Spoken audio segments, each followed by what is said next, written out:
In the sky, it's a bird, it's a plane. Flying high, I emerge through the flames. Have no fear, I'm here, so stand back. Melanin activate, the name is super black. In the sky, it's a bird, it's a plane.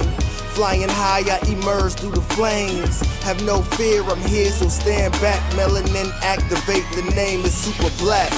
Imagine that, a future that's super black. Long as your skin brown, your superpowers intact. What would your powers be? Just hope it ain't super whack. Spatial manipulation, create a portal that's black. Maybe just super speed, time travel to run it back. Or cheat manipulation to keep my spirit intact. As I encounter evils the world face, demons the world makes, I'm needed the world at stake. Rest in peace to Chadwick, they killed all the Black Panthers. Told us white lies, I still marvel at black answers. Suits in DC, pray it lead to a civil war. It ain't no Justice League, what's the need to be civil for? Propelled like the juggernaut, it's clear ain't no stopping this. The world in grave danger, who can stop the apocalypse? They killed all the heroes, the new ones don't really care. But if you need me, put your fist up in the air. Yeah, in the sky, it's a bird, it's a plane. Flying high, I emerge through the flames. Have no fear, I'm here, so stand back. Melanin activate, the name is super black. In the sky, it's a bird, it's a plane. Flying high, I emerge through the flames. Have no fear, I'm here, so stand back. Melanin activate, the name is super black. Hey everybody, thank you for tuning in on this special night, special time on a Friday evening. I hope your day and your work week went well, and it's going to get better because you're watching it. You're watching us, so let's go with it. Thank you for tuning in. This is Chris Fury, the man on the wall. You're watching Blurred's Eye View. If it's your first time here, thank you. Show your love on the YouTube channel. Hit that subscribe button and that notification bell. You'll see episodes such as this, past episodes, interviews that normally don't get shown here and get shown only on the YouTube channel. You can also follow us anywhere you listen to your podcast, and you can also watch us on Always Press Record TV. Just go to APR TV or alwayspressrecord.com, and you can get the APR TV app on your Roku device or Amazon Fire, and have some fun with the crew that only does it like we do. So let's get this thing going, because we got a special guest with us tonight. But then again, don't we always got special guests? They all special, and they all fire in every way. So let's get this thing going with my second in command, my weapons master. When you don't have to deal with me, you definitely got to deal with her. We talking about Lady Mandalore. Well, hello. What's going on? Not much, man. Not much. I just want to make sure y'all can't. It's the AC. I got my AC on. Something happened in New York. I don't know why it's so hot. But y'all, you can hear me? No, I can hear you fine. No, okay, I can hear you fine. It's crazy you said that, because here in Cleveland for the past 2 days, it's like the hellmouth opened up. Y'all can take it back. Take it back now. Take it back. I don't know who did what. We seen the movie Cabin in the Woods. We seen that. It's like somebody didn't do the ritual right, and yeah, that too. Them too. We had an EF1 here in Cleveland. I found out today. Here in Cleveland, we had an EF1 tornado touch down in downtown Cleveland. Yeah, I'm moving. I'm leaving. Yeah. So those aliens that were supposed to be here, I don't know if they still got some room on their ship. I'm just like, yeah, that ain't supposed to happen, because we're not that type of area. They said it's the first time it's been recorded since 1950. So take that with we get tornadoes, but it's like further south. It's much further south and more of the flatlands of Ohio. I hope y'all enjoy the show, because this might be one of the few and far. Look here, when the area I normally go to when I get where I go get my comic book, shout out to Carolyn Johns, they said, "Oh, it's a flood on 90 West," and I'm like 90 West. Wait a minute, and they said the exit, and I'm like, okay. And then they show the pictures, and I'm like, oh God, no, that's not supposed to happen. That's it. I mean, let's put it like this: the rescuers had to use inflatable rafts to get to the people who were stuck on the freeway. What did y'all do? What did y'all do? New York What's was going on? chilling. We've been chilling. Why we always get the ass end of stuff? I'm tired. Anyway, This has been a year so far because New York has gotten what looked like the scene from The Walking Dead. It was looking like the apocalypse just a couple months ago. 2 days ago, we had torrential rains and an earthquake right outside of Mentor, and I'm like, on the same day, that ain't normal. And then we get the tornado touchdown, which it ended up being 4 tornadoes, 1 touchdown here, but 3 more were further south. And I'm just like, go shopping. yeah, I gotta pick up some water and corn and baking soda and some flour. I don't know. look, I don't know what you're supposed to get, but I trained for zombies and alien attacks. I didn't train for natural disasters happening in the weird places. So yeah. Nice to see y'all though. Thanks for coming in to Bird's Eye View on this lovely Friday at 7:30 p.m. I think the person who might be able to help us out with the ritual thing is our griot of horror, Lainey from Geek by Heart. Hold on, let me bring it back in. There we go. Her camera isn't showing up. Is she froze? Oh, she's froze. What? She's froze. That's why. See, it's one or the other. You can't have two. Well, see, look, it's the man. You don't want to have 2 black women in the same space sharing ideas. It's like, it's just. Yeah, pop back out, Lainey, and pop back in because I'm looking at her screen. I'm like, I'm looking dead at her, but she's froze. So, we're gonna bring in our ship's computer, the cinematic assassin. Maybe he can give some answers. What's going on? Don't do it. Don't do it. Just the tip of the hat, not the turn. Hey, listen. move to Baltimore. Like we get weather, but we don't get all that weather. We get snow, we don't get all that snow. We get rain, we don't get all that rain. We get real regular weather. Now you're gonna get all of it in the same like 24-hour span, but it don't be extreme. See, that's normally us. I feel like a hail of bullets is more your type of weather. I don't live like that, sir. What borough you from? Because you talk about all the time. Yeah, no, I'm talking about Baltimore. Y'all beat us a couple years in a row for like murder cap. Okay, y'all straight. Listen. It's not my fault if you can't get your Neo on. Listen, drop down, get your Neo on. Whoop whoop. Jesus, our Black Spartan is in the building. What's going on? And there it is. Yeah, but it wasn't. It's not the hand. It's not the hand though. So it's still mid. It's mid. That's a mid. He's got Obi. That's why. The hand is currently being used right now as I'm reporting from God's air fryer. It's been crazy out here. It's effing hot. I don't get what's happening. It is confusing the hell out of me. Navy, you got any answers, Navy? I will tell you this straight up. It's been cool as a cucumber. I ain't worried about y'all. I'm telling you right now. And as someone who is prior Navy, I am prepared for all natural disasters. I grew up with tornadoes, hurricanes, blizzards, all that. That's why I'm in my corner staring at all of you. So hold on. I got to ask a question to Chris. Okay. All right. I need to know what my position is on this team because everybody's got a cool title. I mean, you got the weapons master, you have the ship's computer. So, you know, I think you got me in the galley, ain't you? You got me. You got me in the going. So I'm sure everyone here and everyone out there in the world is familiar with the TV series Firefly. Who is in a brown coat? Let's go.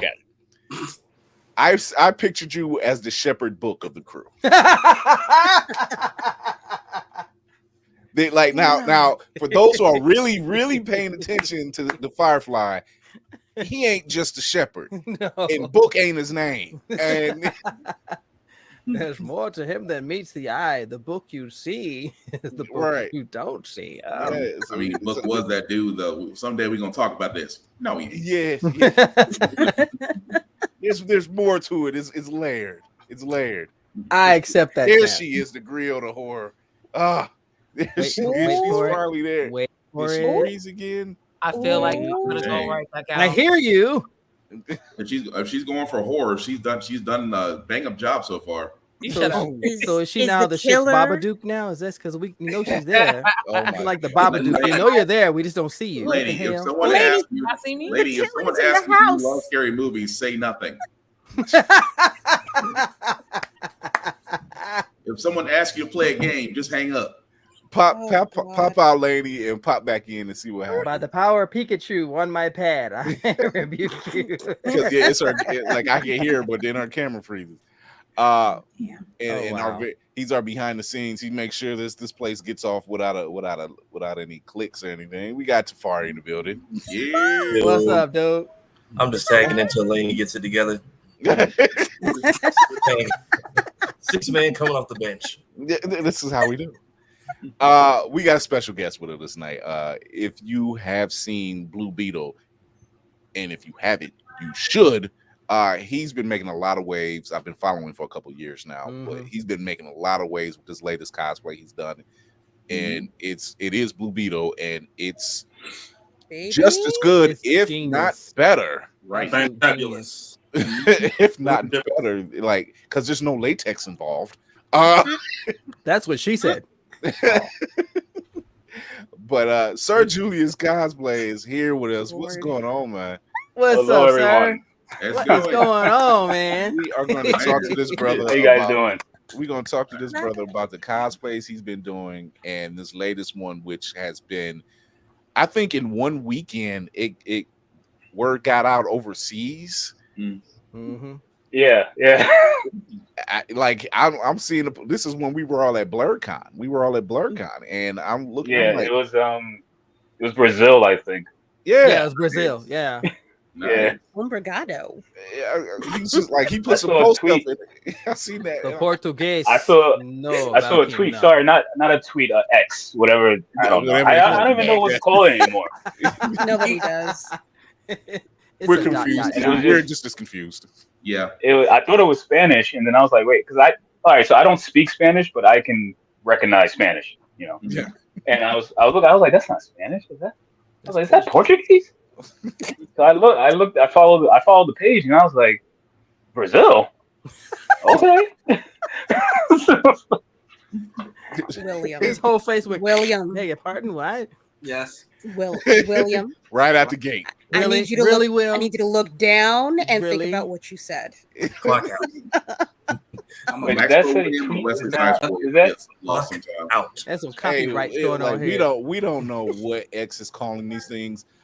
Black Twitter is still known as Black Twitter. That's just what we're calling it. You know, real to There horror. she is. There she is. Yes, you are no longer the shit's Babadook. I appreciate this. Listen, I was prepared to actually put myself in the cabin in the woods and be that version, but then again, I got a 7-year-old kid, so I can't do it. Dang. That movie I was gonna so help y'all messed out up. in I'm not gonna Cleveland. lie. You know, I got family over there, so Look, you know. and you know, if anything, you might know like that's not how you say that word to get the ritual on. You say it this way. We all see what happened to Ash in Evil Dead. We all seen he flubbed one word. That's all he does, and ends up sleeping for 7,000 years. Did everybody just get assigned like a plague today? I've heard fire, hell, brimstone, rain, bad internet. What I missed? All the above. It's chill around here. Shoot, that's even about the it. bad kids are staying off the street. So what's that tell you? Every day is something new out here, bro. Something new out here. Yep. Well, I'm used to it.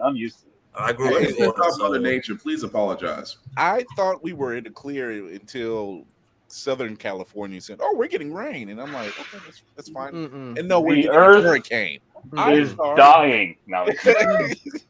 Right now, You're not Global Maui warming is is getting it. real. Yes. The folks in Maui are getting it bad. They are hurting. Yeah, they're hurting. But Shout out it's to funny the because I was at work and I was talking to my friends and they were like, "Oh, the humans are killing the Earth," and I was like, the Earth's been here for billions of years. Mhm. The Earth ain't going nowhere. True.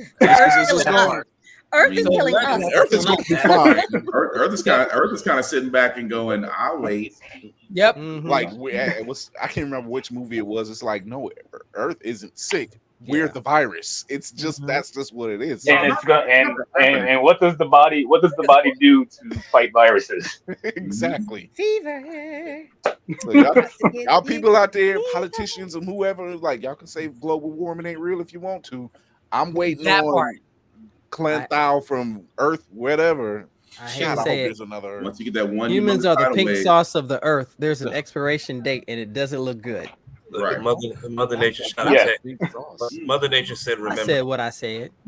We are the itch.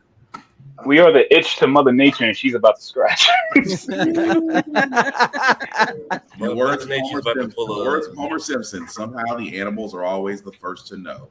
Yeah. Mother Nature's pulling a no Russian from Call of Duty. Earth is closing off his exhaust ports on his Death Star, so none of us can take it out. No one can take it out. It's crazy. It's I pray for the best. And then they announce aliens and stuff, and everybody's just like, so. We knew that. Like we knew that. We just waiting for y'all to say it. That's a long time ago. It's like, you don't want to go. The Red Wedding Will. So we didn't get to do the Area 51 raid because they just didn't want to be outed before they were ready. That's exactly. I'll put it in Star Trek. I'll put it in Star Trek terms. The Prime Directive doesn't even apply to us in space right now. It's just like just avoid them. Yeah. At some point, they're just like, you know what? They ain't ready. Nah, I know people. I know cats trying to get their Mass Effect on. Get some relationships going. The Nick Fury going on. Hey. Not the clapping of the cheeks. Not clapping alien cheeks. Why everybody else was mad about Nick Fury and his exploits? I was just like, man, it's a super spy. What did you think was going to happen? It's in its nature. That's true. Not Mother Nature's pyramid head. Really, Lainey? I gotta put it in tomorrow. And it's just me and Obi in the house, and it's getting dark. Thank you for putting that paranoid thought in my head. Oh gosh.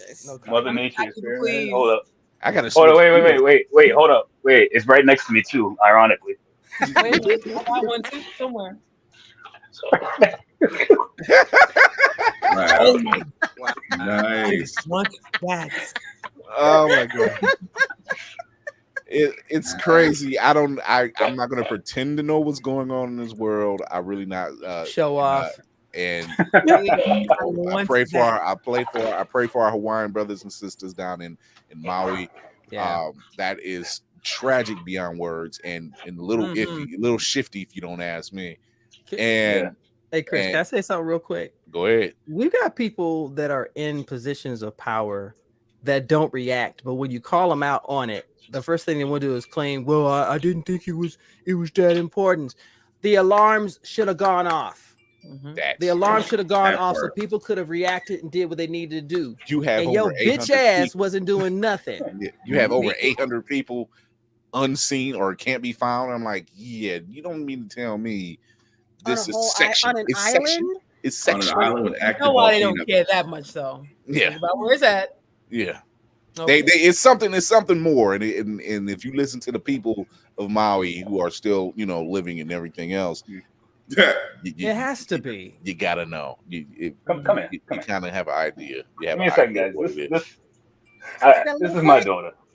Hey, hello, little one. She's adorable. Oh my god, Baby Beetle. Baby Beetle. This is my shadow. This is my shadow, and movie, right? Oh wait, say hi. Hi. Hola. Hello. Hi. How are you? Aww. We love the kids here. No lie. Yes. We do love the kids here. We're not like other folks where we're gonna tear kids out. We want Be like your daddy when you grow up. Okay, be like your daddy when you grow up. Okie dokie. All right. I can just imagine how many of the suits that she's gotten into. Ooh. Don't go to sleep. She did like Morgan. She got rescue armor. I'm telling you. I mean, rescue armor for her. So today's my day off, and usually on my days off, I'm just working on projects and stuff. And she likes to help, so she's basically my shadow. Like everywhere I go, she's right. Oh, she's just Morgan's heart. She gonna build her own suit. Yeah. So like she knew I was doing this, so she's literally like right next to me, just like twiddling her thumbs right now. No, Father, you're doing it incorrectly. Let me show you how to do it. Where'd that bass come from? All right. So you know what? Oh, you're saying that's spider bite right there. Yeah, exactly. It's Spider Bite. That it is. I didn't That's even what think she of is. that. That's who she is. Spider Bite. Okay. So we'll get this thing going. We had a little bit of news.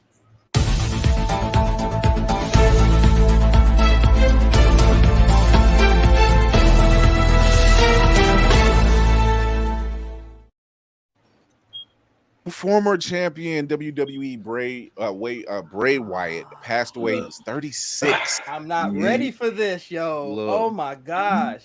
This was out of left field. Now we know Bray had he had been pretty much radio silent for almost a year. About a year. And it was already health issues. We the collective kind of knew it was something more, but yeah, some people say heart attack. We don't know, but 36 is extremely young. Right. Oh no, it's confirmed. It is confirmed. Yeah, it is confirmed. Heart attack. He did have a heart Due attack. to complications from COVID, because I'm he was 35 just in like recovering 2 weeks. from COVID. Yeah, he was out hard because of COVID, and then they said he had a heart attack, and he couldn't resuscitate him. Yeah, and then just what I think maybe 2 days prior to that, Terry Funk had passed away. We lost 79 years old. Look, I'm not. Terry Funk was one of the reasons I watched ECW. Man. And when he came over to the WWE and I seen some of those matches, and I'm like, somebody get this old ass man. He should not be doing these matches. And taking chair shots and light bulbs and barbed wire.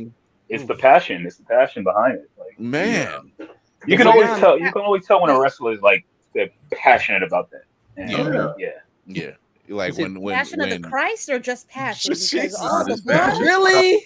Listen, look, I've seen the matches, man. Look, that old man. I'll put it this way: there's Ric Flair and there's Terry Funk. Wrestling fans know there's a big difference. It's a big difference. Terry was a legend in Japan. Yeah. Man, oh my god, him and Mr. Onita would go at it, and those matches were just unbelievable. We seen during the Raw era, during the Attitude Era of WWE, and me and my brother was watching the match, and Terry Funk took a chair shot to the head. This dude fell on the stomach, and his hand was twitching. Like I was like, "Yo, somebody get this dude!" Like, man, like but the man it's unnatural. But the man can sell it though. He the could. man can sell it. He could. It right, Corey. You're right. It was a huge difference. Yep. All the way, yeah. But yeah, shout out. What's up, man? Legends in the game, even Bray Wyatt, legends in the game, staying power, absolute staying power. Like I said, Terry Funk was one of the reasons I watched ECW, and it's how I got introduced to people like Mankind, Tommy Dreamer, Sabu, oh my God, Dean Malenko, Eddie Guerrero, the Pitbulls, the Public Enemy. We can go down the list. El Fanatico, and just Super Crazy, and oh my goodness. If you didn't like what happened on wrestling earlier that week, wait till like Friday at midnight on your cable access and watch ECW. It'll wash all of that other stuff out the way. That's what, because Funk brought in the Dudley Boys. Now that I think about it, yeah, it was a lot of legendary table, ladders, and chair matches. Legendary. Also, it's a lot this week. Studio Ghibli animation director Nizo Yamamoto passed away at 70 years old from cancer. What? Yeah. So it was. Wow. Yeah. Still, it's a lot. I'm like, where's the happy? Like, I need some happy. Studio Ghibli movies is how I introduced my wife into like semi-anime when we first started dating. I took her. The first movie we watched together was Ponyo. Is Ponyo? Yep. Ponyo, yeah. Yep. Yeah. That was the first movie we watched together, and she loved it. And I was just like, all right, okay, like that. Wait. I did not reel her in, so I went from Ponyo to Ninja Scroll. Dude, what a jump! Wow. I don't know. Just went all in with it. Damn. That's weed I to was like like- black tar You heroin. couldn't squeeze like, it. you like- You couldn't like. You couldn't throw Kiki's or Spirit away. Nah. Weed to Nope. mushrooms. I was like, next. Literally within a week of each other, I was like, next, boom. She was like, what? What? Wow. So that means the way you introduced your wife to anime is the way I introduced my wife to sci-fi movies and television shows. And when I showed her, I'm like, oh, you like that? Then you'll love Firefly. And she watched the entire series, went literally out of her mouth, and I was waiting for it. When's the next season? Because you're a bad person. That's a fact. No, Don't you love No. That is it's how you look. It's the same energy we have when we introduce our kids to Star Wars. Yep. But don't you love it when they're kind of like against it? They're like, I don't want to watch this, and then you get them into it, right? And then they're watching it, into it, and you give them that look like, yeah, you waiting for it. It's like waiting. I'm waiting. Like you like it, don't you? I love the New Hope. Let me introduce you to episode 5. See if you still stick around after that. Yeah, like it was literally when she looked, my wife gave me. She was like, "Really?" And I'm like, "You need to understand the pain of millions." Yes. That's all I gotta say. Because you would have been sleeping in another bedroom for real. It could have been worse. It was the only way. It's the only way you have to learn. It's the only way. I don't know how you're gonna do it, but you need to fix this right now. She at least watched Serenity. Yes, she did watch Serenity. I showed her in that complete order. I'm like, however, and that's how I hit it. Like once she hit it, she's like, "Where's the rest?" There isn't anymore. However, there is Serenity, and then I brought her in with Serenity, and she was like, "That was good." Then are they making any more? Nope. Hello, darkness, ladies and gentlemen. And then they ask why, and you be like, "Welcome to my world." This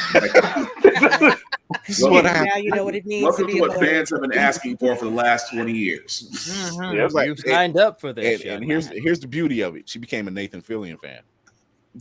Yes, just like everybody else. Wait, speaking of Sir Fillion, Guy, he's playing Guy Gardner, right? Yes. Mm-hmm. He is.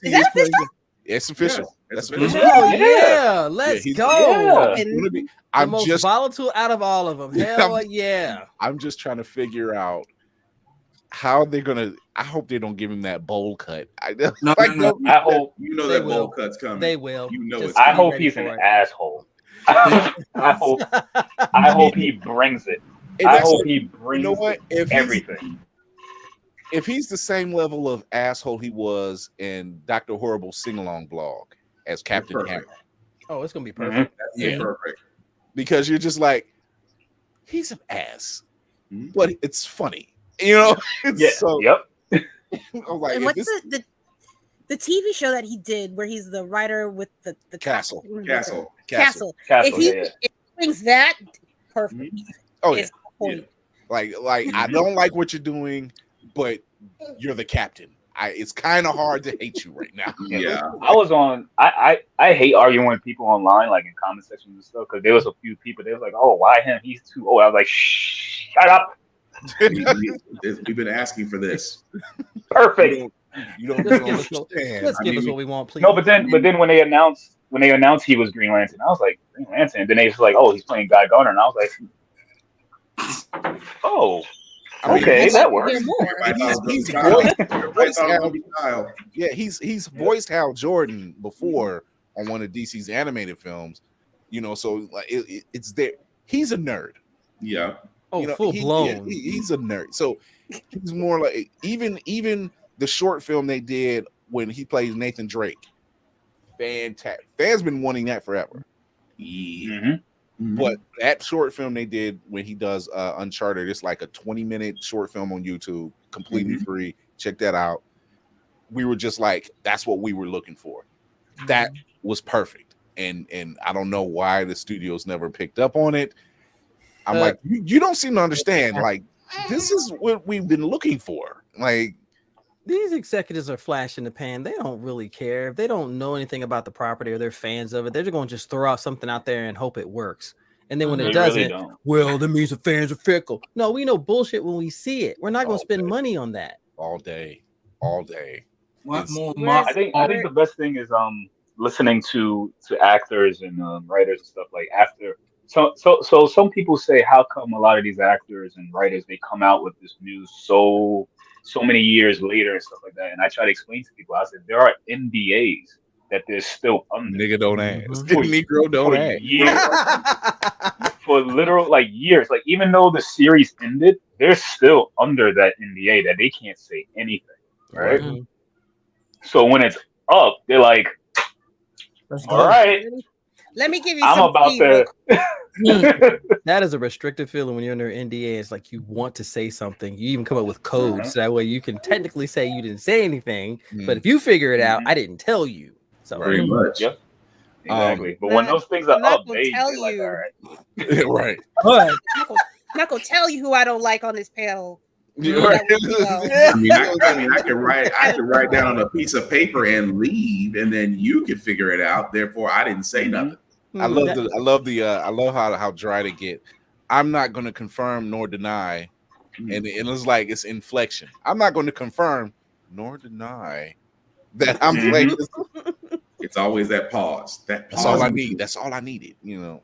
Or when they'll ask you a question, they'll be like, "Oh, so and so, this and that." No comment.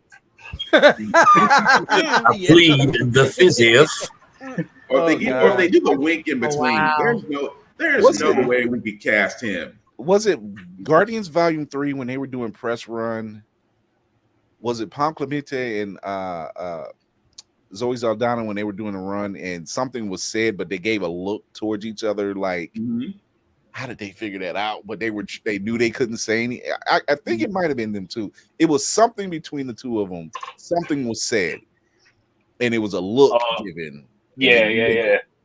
And they. But that's the thing, though. You see people. I feel like all actors and people in those positions, they should spend at least 2 years working retail. Because I was a manager at GameStop for like 6 years. And I can lie with a straight face. The devil. So you've been ordained.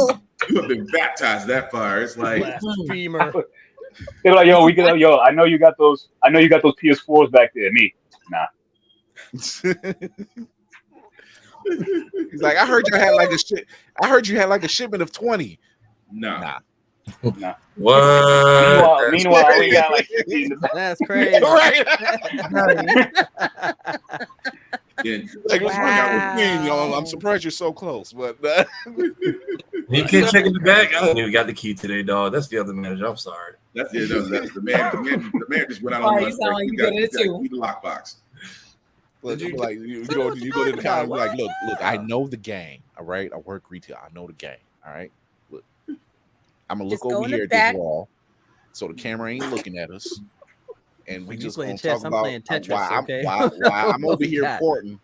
You just kind of whisper, act like you saying something to me about the games that's on the wall. You tell me. But then the best is once in a while I'll step in there, right? And then they'll start selling to me. And I'll be like, no, I'm okay. And I try my best not to drop the fact that I used to be one of you. But when they keep pushing, I was like, listen, store manager, 7 years, okay? And as soon as I say that, they go, "Oh, okay." it's almost like we ain't getting like it's useless. It's like he knows. He's the inside man. That aha face, like, oh, okay. Kind of like a Narnia moment. Don't like, I'm going to just lunch. ring me up so I can get out of here before I start melting, please. Why is it so hot in there? You steam the other side, right? They want y'all in and out. Ain't no hanging around. Don't let your kids come play the game. Hang out in GameStop. Did you ever like feel bad when people bring you like 6 consoles and 18 games and you like 37.45? I used to buy stuff off of people all the time. He's like, look, I'm not going to shade you. Wait, he's like, I'm not even going to shade you. It is secrets of the hustle, ladies and gentlemen. Secrets of the hustle. Oh. Stop. I got 2 of them. Yeah, bro. Nice master drive. Somebody came in. So I've had this for years. Somebody came in. They was like, "Yeah, how much I get for this?" I was like, "Nothing." And they were like, and it was mom. Was it a mom? Yeah, she was like, "Yeah, I just want to get rid of it." I was like, "I give you $10." Why do rude? Wow. No, actually, no, because I think can't give you store credit, but what's your cash app real quick? I think maybe 20 years ago it was worth 50. So I mean, it's not a bad move to find a original master, bro.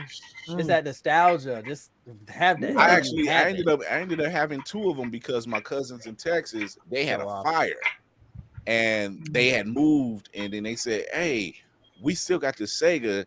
We want to get rid of it." And my mom was like, "Ship it up here. I'll give it to my son." And I'm sitting here looking behind me, all the stuff I bought up for people. When I say the thing still work, like I hooked it up and everything. When I say it still works, that ain't cool. That ain't flexing. Ain't cool. Okay. He was just like, okay. Ooh. Wait. Oh, nice. I got 2 of those. The full run. I've got 2 of those. Full run. People used to come in all the time. But if you think about it, that's a good way to drum up business. He's like, look, GameStop ain't gonna sell you nothing.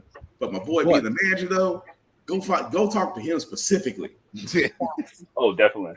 Like, go talk. And we were technically not supposed to, but who cares? Really listen? Yeah. It's not for the store. It's for me. It's like, look, you can't sell it to me in the store, but outside it's free and clear.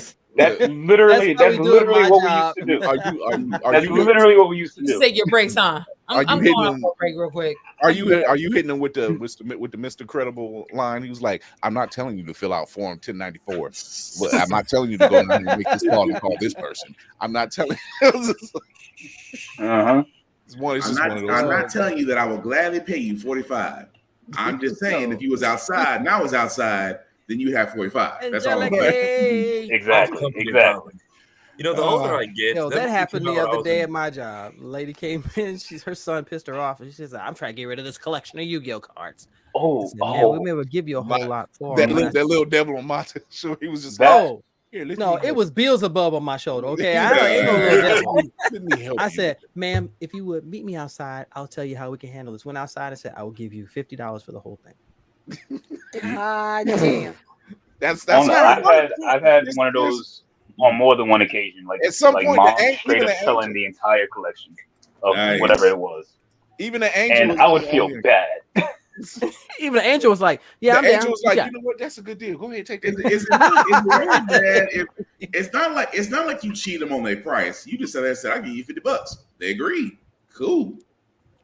I feel bad whoever's collection I got, but it's my collection now. So no, you don't. Don't act like you're mad. You're sad for some baby that maybe got a bad grade this month. You ain't sad or mad for him. You'd have given it back to him. No. I said I felt bad. I said I didn't feel for him. I said I felt bad. What's the difference?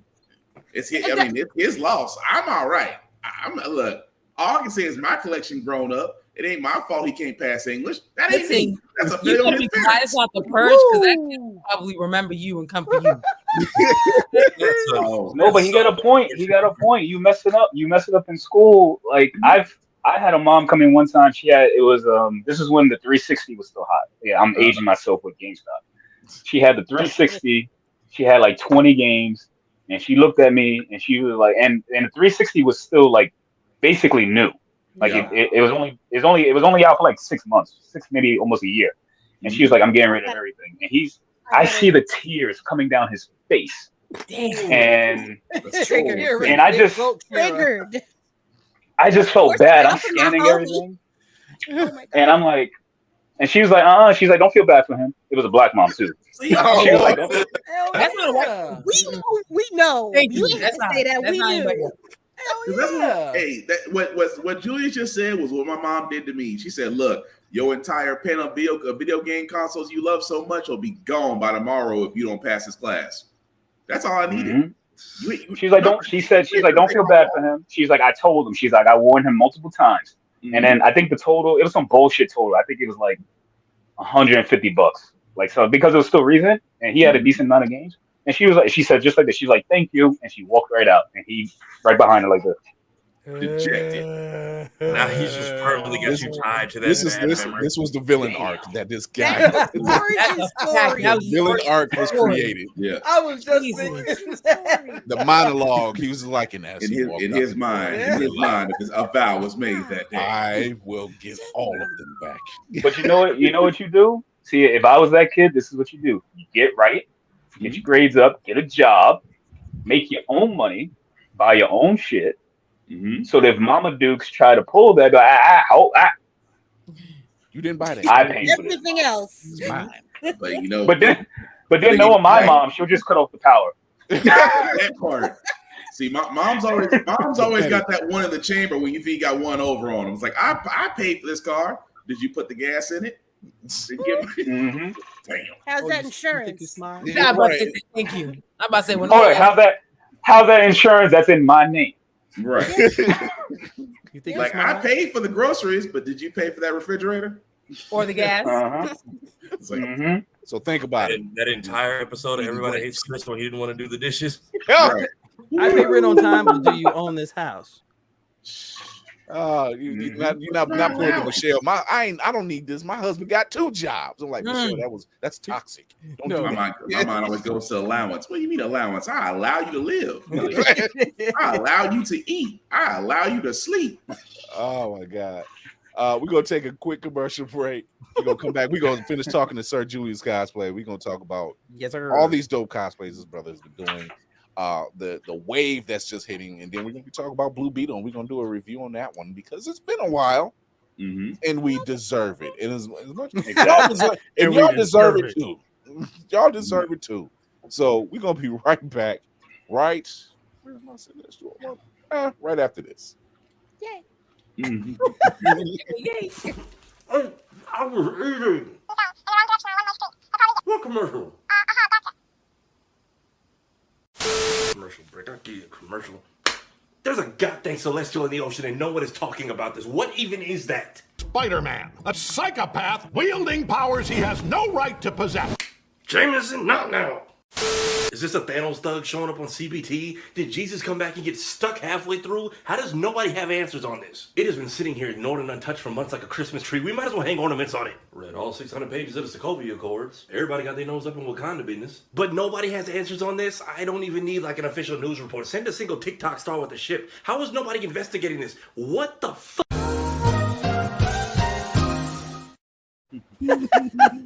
That was genius. Absolute genius. Answers we still don't have. Exactly. And we never will. Mommy, there's a finger in the ground. Shut your face and go to school. Like we don't. I know people on Earth in that universe are stressed. Oh, I know. Oh yeah. I mean, we seen what happened at the end of Eternals. Like they came and got old girl and left, and like nobody seemed to be too phased about it. They were just like, yeah, we were just waiting our turn at this point. It's like global warming. We're just going to ignore that Celestial is just getting vengeance on us. I mean, to be fair, again, we did not respond to the presence of aliens, so this is pretty accurate. We're just like, oh, we're just waiting. We're waiting. I don't need like a big update. Just show me that the country's like painted lines to at least divide who gets what part. Something. Oh my God, Tracy, that was genius. Rebellious Lawson of Always Press Record, and one of our sponsors. Shout out to Trey and Always Press Record. So Sir Julius Cosplay. Hello. Dude, I've been following you for a few years now. You know, we tend to be in the same circles. We're in the same circles. You know, Hellspawn, Richard, all these guys. So, yep. As he has the scarab in the background on display, full display, which rightfully so. That's where I keep it. It looks amazing. Number one, then you had BlurCon, and you had a piece pop, and I helped you put it on, and I was just like, this looks phenomenal. It does, and I said, dare I say, better than the movie, and I've been getting that a lot, and I'm just like, and here's the thing, I seen the actual one up close, not at San Diego. I was I've been invited to a lot of places, so All of them. That I can't talk about because of the whole strike. Yeah. But go ahead, Lady Mandalore. I don't want it. Go ahead. Just blink twice. Just blink twice if it looks shitty. Just blink twice. Blink twice. No, it's not shit. It's not shit. Yeah, they made 6 of them. They made 6 of them. So there's 6 ones. That's why I was There's Demetrius right there. I know it. I can talk about it. He talked him up, and he appeared. Oh my God, boy!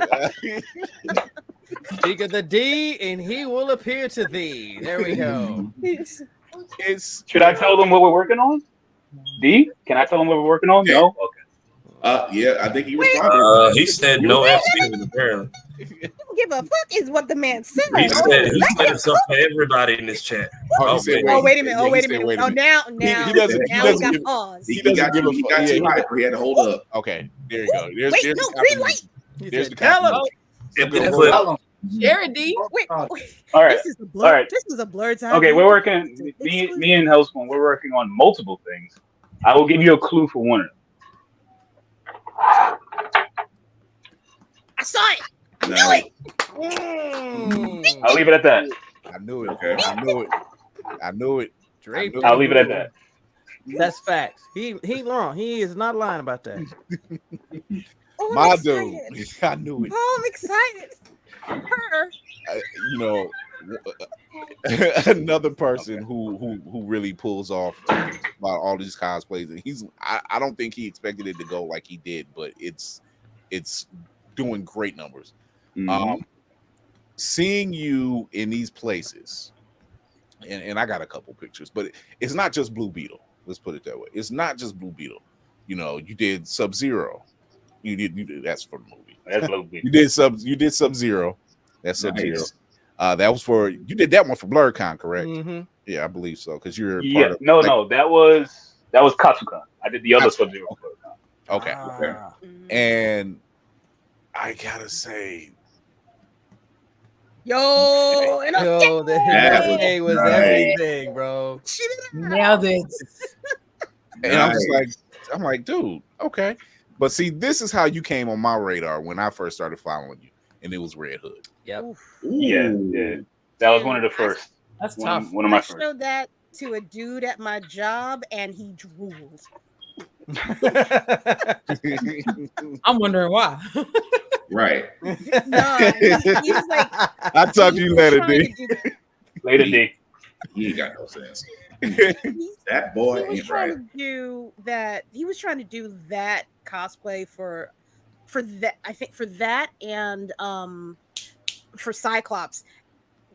Drool, salivate. The thing about it is that I don't see that version of Red Hood done a lot by a lot of people, so that's why I did it. Like I always try to do stuff that you don't see. Okay. Like the Ronin.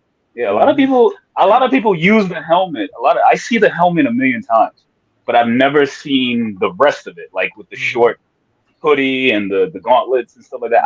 I rarely see that. So I was like, yeah, let's do it. You've even done Red X, and I was just like, yo, if you've watched Teen Titans, right, then you know who Red X is. And I'm just like, yeah, and that's when I started following him. I'm like, and that's when I realized I'm like, oh, him, Hellspawn, Richard. Like, I'm like, I ended up falling into that circle. And I'm like, okay, I know I'm around some dope people right now. And just seeing when I seen your versions of Red Hood, and I'm like, I said the same thing. I'm like, nobody else is doing this. I haven't. The funny thing about it is that I gotta give Hellspawn a lot of props because we confide in each other a lot, and he's the guy that always kicks me in the butt. Like I'll be like, I don't feel like doing it. He'd be like, nigga, do it. And I'd be like, okay. It's just simple as that. Like, no, that's exactly what it is. That's him. Exactly. You need friends like that. But you need friends, you need support like that every time, because I mean, you look at my crew, like there isn't a time we aren't like. I have Lady Mandalore tells me, like, I'm texting something, she's like, go to bed, and I'm like, all right, I'm done. One more thing. One that Jack, the uncle. One more thing. You got told on that. You got told on. That's a shame. But you gotta feed them NyQuil and a shot of whiskey to get these two to get them to go to bed. Damn. Joke's on you. I've built up a tolerance. I have. Listen. This is my workshop / gym / garage. Blah blah blah. I have sat on the floor here, like painting and stuff like that. 2:30, 3 o'clock in the morning. My wife would come in, right, and it's like I have like a mini heart attack because we all know the fear that your woman strikes into you. But so, why? Because what it is, because this is what it is. I'll go to bed. I will wake up and she'd be asleep. Right. I'll put my finger underneath her nose. All right, she's out. Then I'll come in and I'll be painting something, right? And then like an hour later, I hear the door open. I'm like, she'll just be like.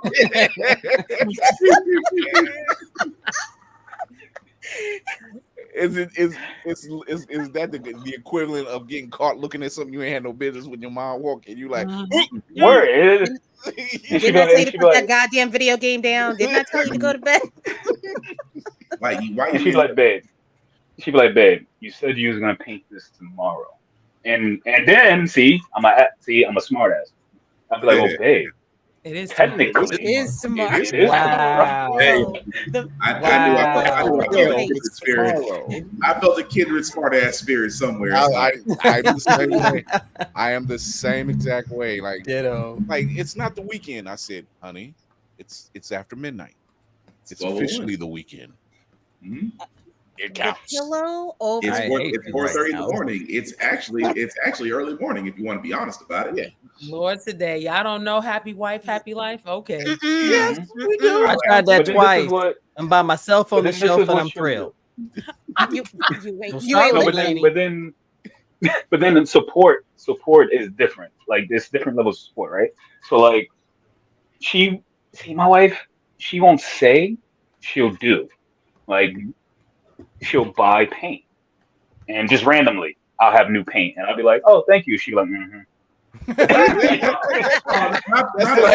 that mama. The mama admission, like, I look, just this for you, so you can sit there and say I support you. I ain't gonna let you know, but I'm gonna nod and I'm gonna just walk off. But ladies, low key is let me hurry up and buy this shit so he ain't going out for another half an hour looking for this one particular can of paint. So this is done quicker so that I can go to sleep too. Wow. We know. We all live the same lives. Yeah, that's basically what it is. That's why when he said we don't do that here. That's why when he said his wife opened the door, he had to look like I'm like, yeah, I know that look. Like I'm you like did she let me guess, you up editing, you added the music and stuff like that, you got your headphones on and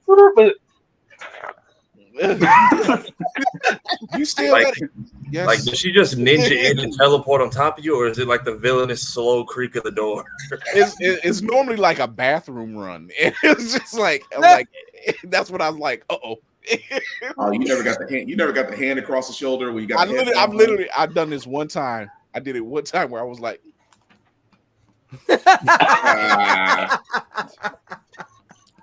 She knew you were faking it. Yeah, because I wasn't snoring. Wow. And that's just how she said it. She was like, I know you're not sleeping because you're not snoring in that position. You got me.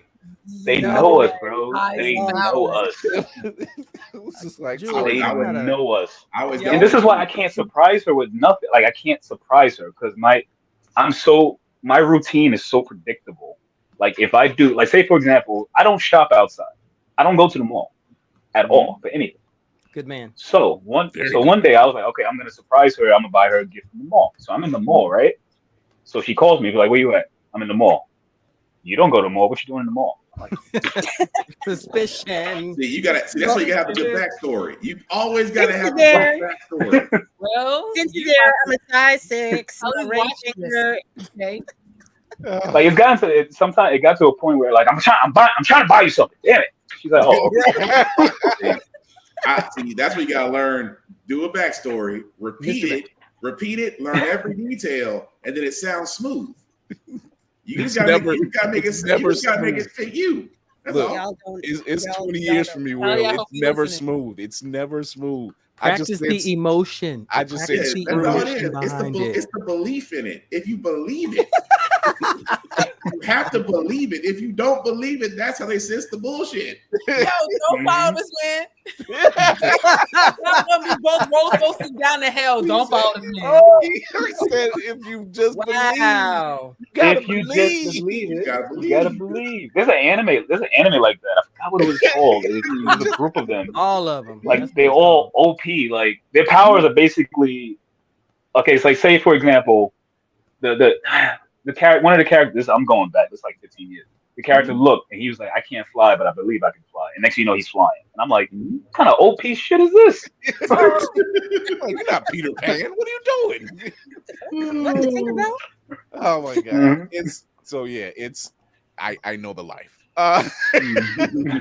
To the point where I just like, and I'm an Aries, so I just got she's an Aries too. So it's just like that's how she can sniff out the bullshit. She's like, man. I know, but I'm just like, you have no business even knowing me like that. My humblest apologies on your journey, sir. I am. That's how you keep on their toes, though. They do learn us, but you have to be unpredictable sometimes. There's no such thing. You just kind of just but we know exactly. You just say, but we know. It becomes more. Y'all do know us. This is true, but that's still you gotta have it becomes I'm a more. Capricorn. I thrive on unpredictability. It becomes more like which one you don't care about her knowing. It's like I don't care if she caught me this time. It's like I didn't do anything wrong. And then you stand on that hill. You just stand on that hill. It's so interesting. Especially if she knows that you're a smartass. Yeah. You know what you signed up for. Exactly. I'm trying to be quiet. That's what I'm saying. Being quiet. Look, it's a good one if she knows your vices. If she knows your vices and supports them, you have a good woman. You're gonna treat her right regardless. Yeah, there's times like the last time I did it, the first and last time she went with me to go pick up a pull list, and there's a reason why, is because it was in the summer and she didn't want the air on. She was getting too cold, so she was like, I was like, I'm running in and I'm running back out, and that didn't happen because it was an hour later, and she was sweating. And when I got back in the car, I'm like, oh shit, I came here at 1. It's now 2:30. Oh my god. Bruh. And she was just like the look, that 20-minute ride home, all this side of my face. You know how horses wear blind? And then this is you driving. Yeah. Yep. You ain't even looking at her. Yep. Looking at you had to side-eye the radio and everything. Side-eye the radio. Let's hear something to kind of break the silence. Oh wait, and then it gets better. It goes better. So what you want to eat? Whatever she wants in triplicates. Your soul on pumpernickel. Not a bad question to follow with. Your soul on pumpernickel. It's just what we do.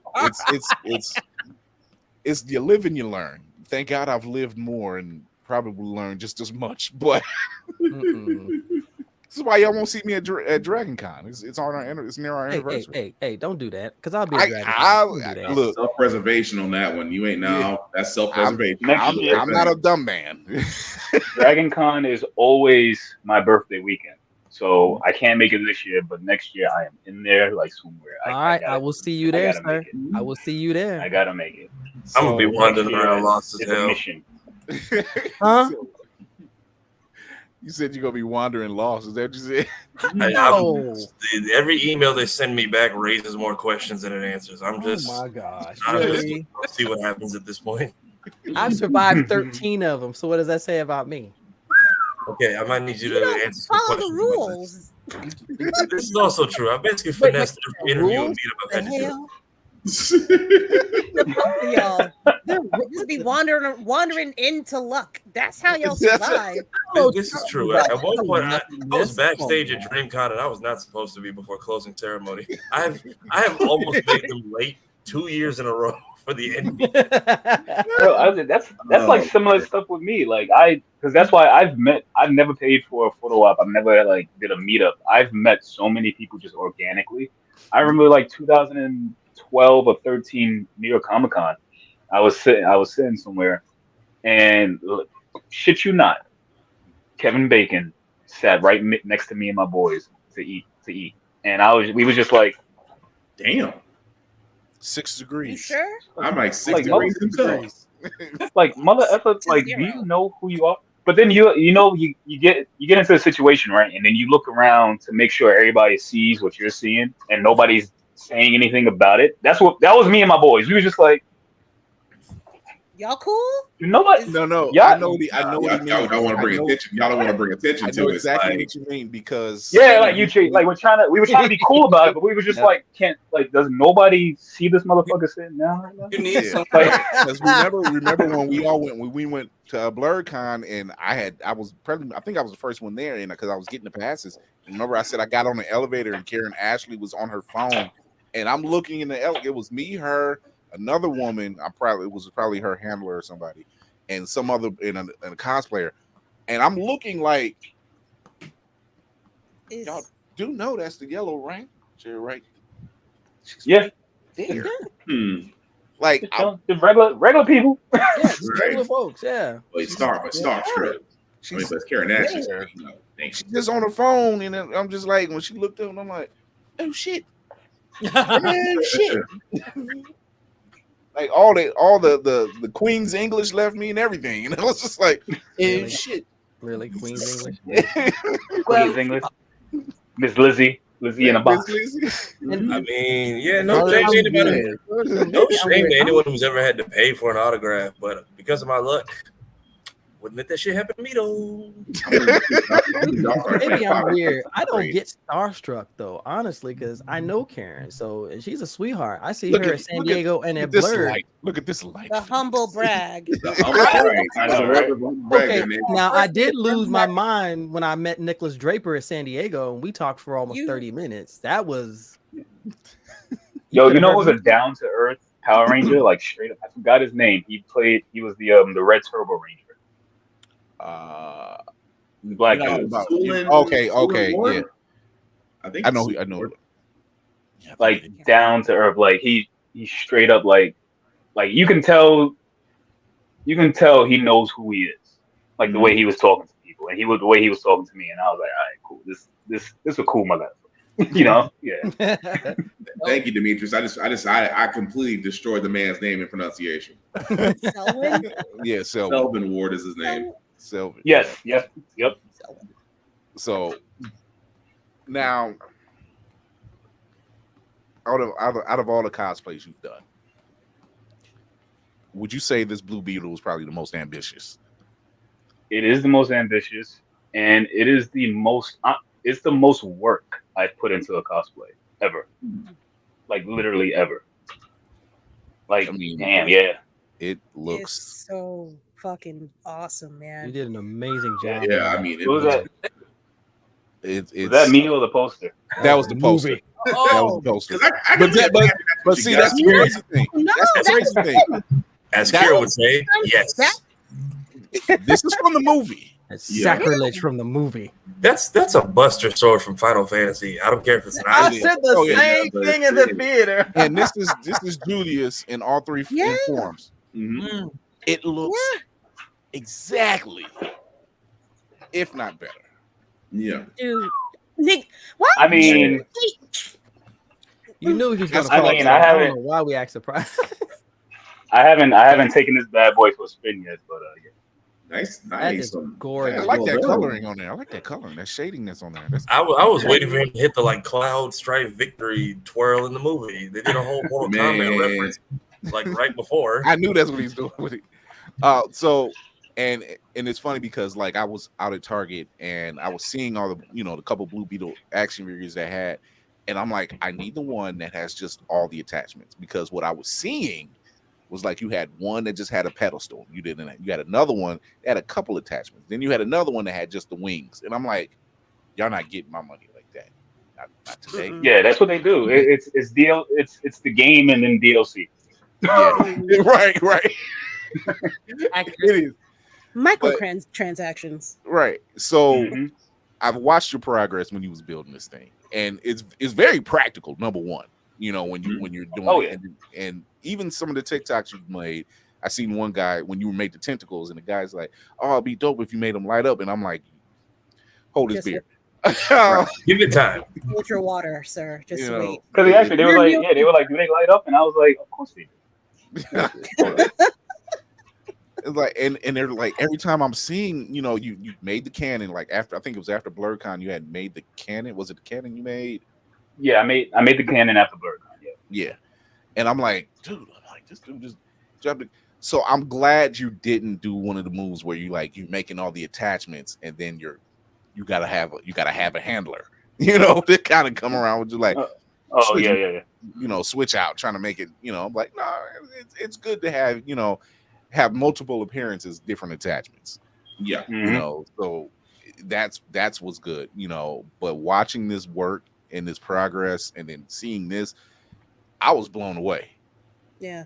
I was just appreciate like, that, dude, shit. And then when you say, yeah, I'll be at BlurCon, and I said, I'll be seeing you.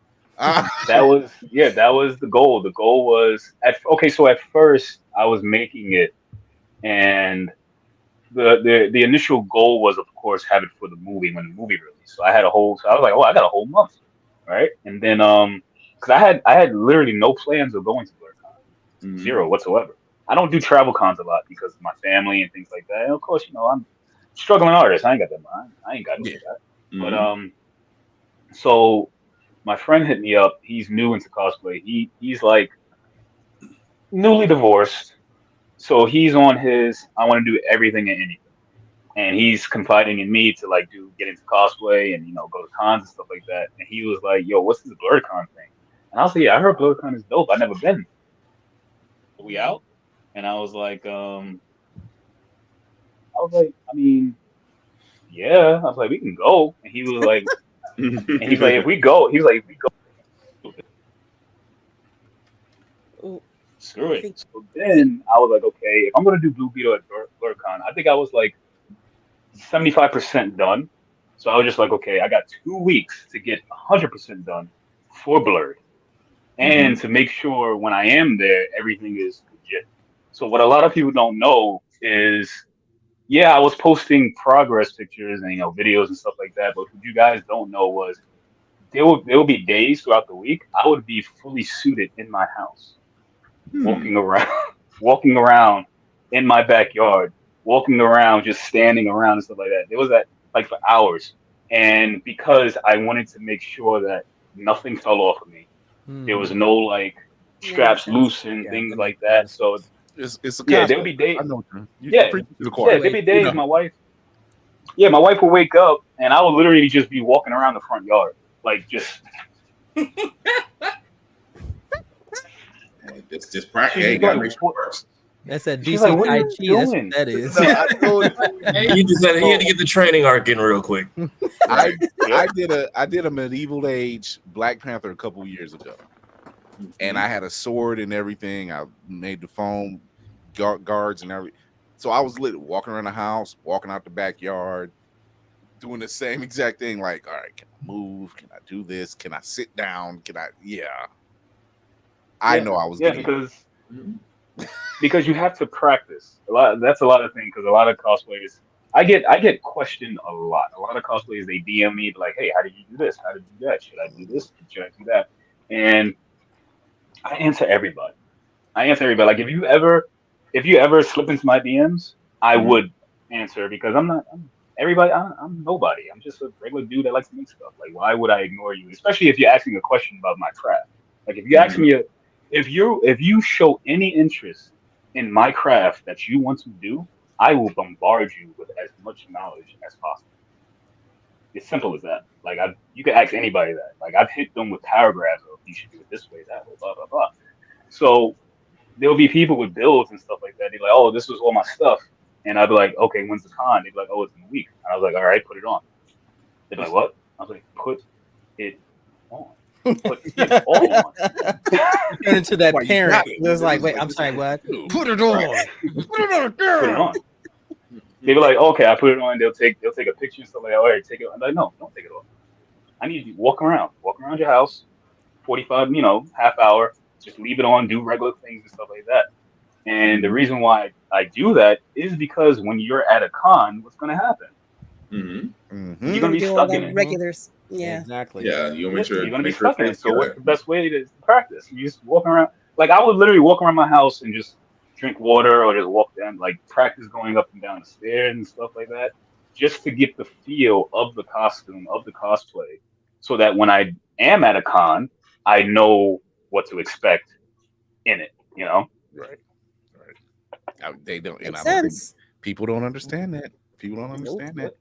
Yeah, I mean, you're talking to a couple cosplayers here, so like we understand the whole trying it out and seeing what we can do and what we can't do, and it's like Iron Man. It's literally like Iron Man. Let me try this out. Every time he made an appearance in the movies, it was an upgrade. Why is there an upgrade? Because he learned from something from the last appearance he made. Exactly. He has to, that can't take that. Maybe I should go into nanobites. Maybe I need to make it to where I can actually put this thing on easier. This is how it works. This is cosplay. It's the same. It's the mechanics are the same. Yep. And it's all about making it easy. This is the most complicated one, honestly. Oh, I can imagine. You don't say. You saw it firsthand. You saw it when I was at what were we at? Regal? Regal. Yeah, man. No, so it took number one, it took my breath away. I watched you go past me and I'm like, God damn, that nigga looks sharp right now. That shit was fire. I'm like, damn, I don't want to bother him right now. No, it wasn't even there was no, you hear it. I didn't hear it. Yeah, I hear it. I hear it all the time. Clank, clank, clank. It looked like you were coming to do a scene in the movie. It is perfect, dude. That is the most perfect for a Blue Beetle to have never been made. You, in my opinion, and I will fight people. That is the perfect Blue Beetle suit. I will fight anybody. I can see Kira giving a drive-by compliment though. No, see, it is from head to toe. It's amazing. It's like solid. So I was like, I don't know what I was expecting, but I didn't expect it to be. It's like not armor, but it's hard. Yes, 3D. It looks, but it looks like 3D print is play. Yeah, yep. Yeah. So I know that the sound he's talking about because I seen a guy who did when Black Panther first dropped. He did the same thing head to toe, but the difference is like with your Blue Beetle, I noticed, which is a great design from the film to what you've got. It's a great design because it's like the points of the joint movement. It's always a thing. It's like I need to be able to move freely, in certain aspects. And you saw that when you was in Regal. What did I keep doing? I kept moving. I kept just doing this. Your hip flexor shit. Constantly. They were like, "What are you doing?" I was like, "Making sure everything's still on." Like you did it at BlurCon when I helped you with the piece, and I'm like, okay, that's magnets. I knew it. I knew it was the neo magnets, and I'm like, I knew that's what that was. That was connected. It was like that's still risky. I mean, in my head, that's still risky. It is risky. It is risky, but it works. And that's all you need. As long as it works, it doesn't matter how risky it is. If it's secure. Yeah, but it does. It looks absolutely fantastic. I know. I have the helmet. Yeah, I have the helmet right behind me. So like, even the best thing about it, dude, is that it goes like this. So fire. Yeah, dude. When he super nerd out, and you see the little eye coming over from the screen. It's like, are they still there? My daddy did it. How was the whole theater experience? It seemed like I had a whole party in there. What? How was the whole movie experience? Oh, the movie was great. I've seen it 3 times already. Yeah, I meant the photo shoot you was doing, but damn, 3? Yeah. When I hit him up, he was like, "Yeah." He's like, "I'll set it up when I get out because I'm at the theater for like a third time." And I'm like, "Oh, dude, you'll know the script by the time you come on." He beat me by one though. That's getting invited to them. Mm-hmm. So I don't want to like not go. So I'm like, all right, I'm coming. Opportunity. When it knocks, you answer. We're gonna take a quick break. We're gonna talk a little bit more, and then we're gonna talk about the review of Blue Beetle. All right. Well, yeah, it's breathtaking. It's breathtaking. We'll be right back. This just in. Feeling groggy in the morning? Coffee just can't give you that pep in the step that you're looking for? Try Pop Starts for that great get up and go that adults need. Pop Starts has the vitamin and nutrients that only grown-ups can partake in, and with flavors such as tossed salad and scrambled eggs, and Jack Daniels and Bud Light flavors to start your day or end it. There's nothing better to wake up to unless you count that depressing cubicle job. Well, anyway, try Pop Starts today. Pop Starts is not part of the Kellogg's Corporation. Pop Starts could give you diarrhea. Pop Starts are not found in your local grocery store.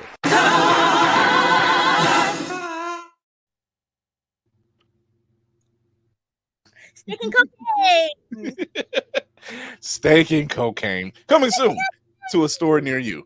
Let's get the crew back in real quick. We are talking about. Let me get that fixed too. Here we go. All right.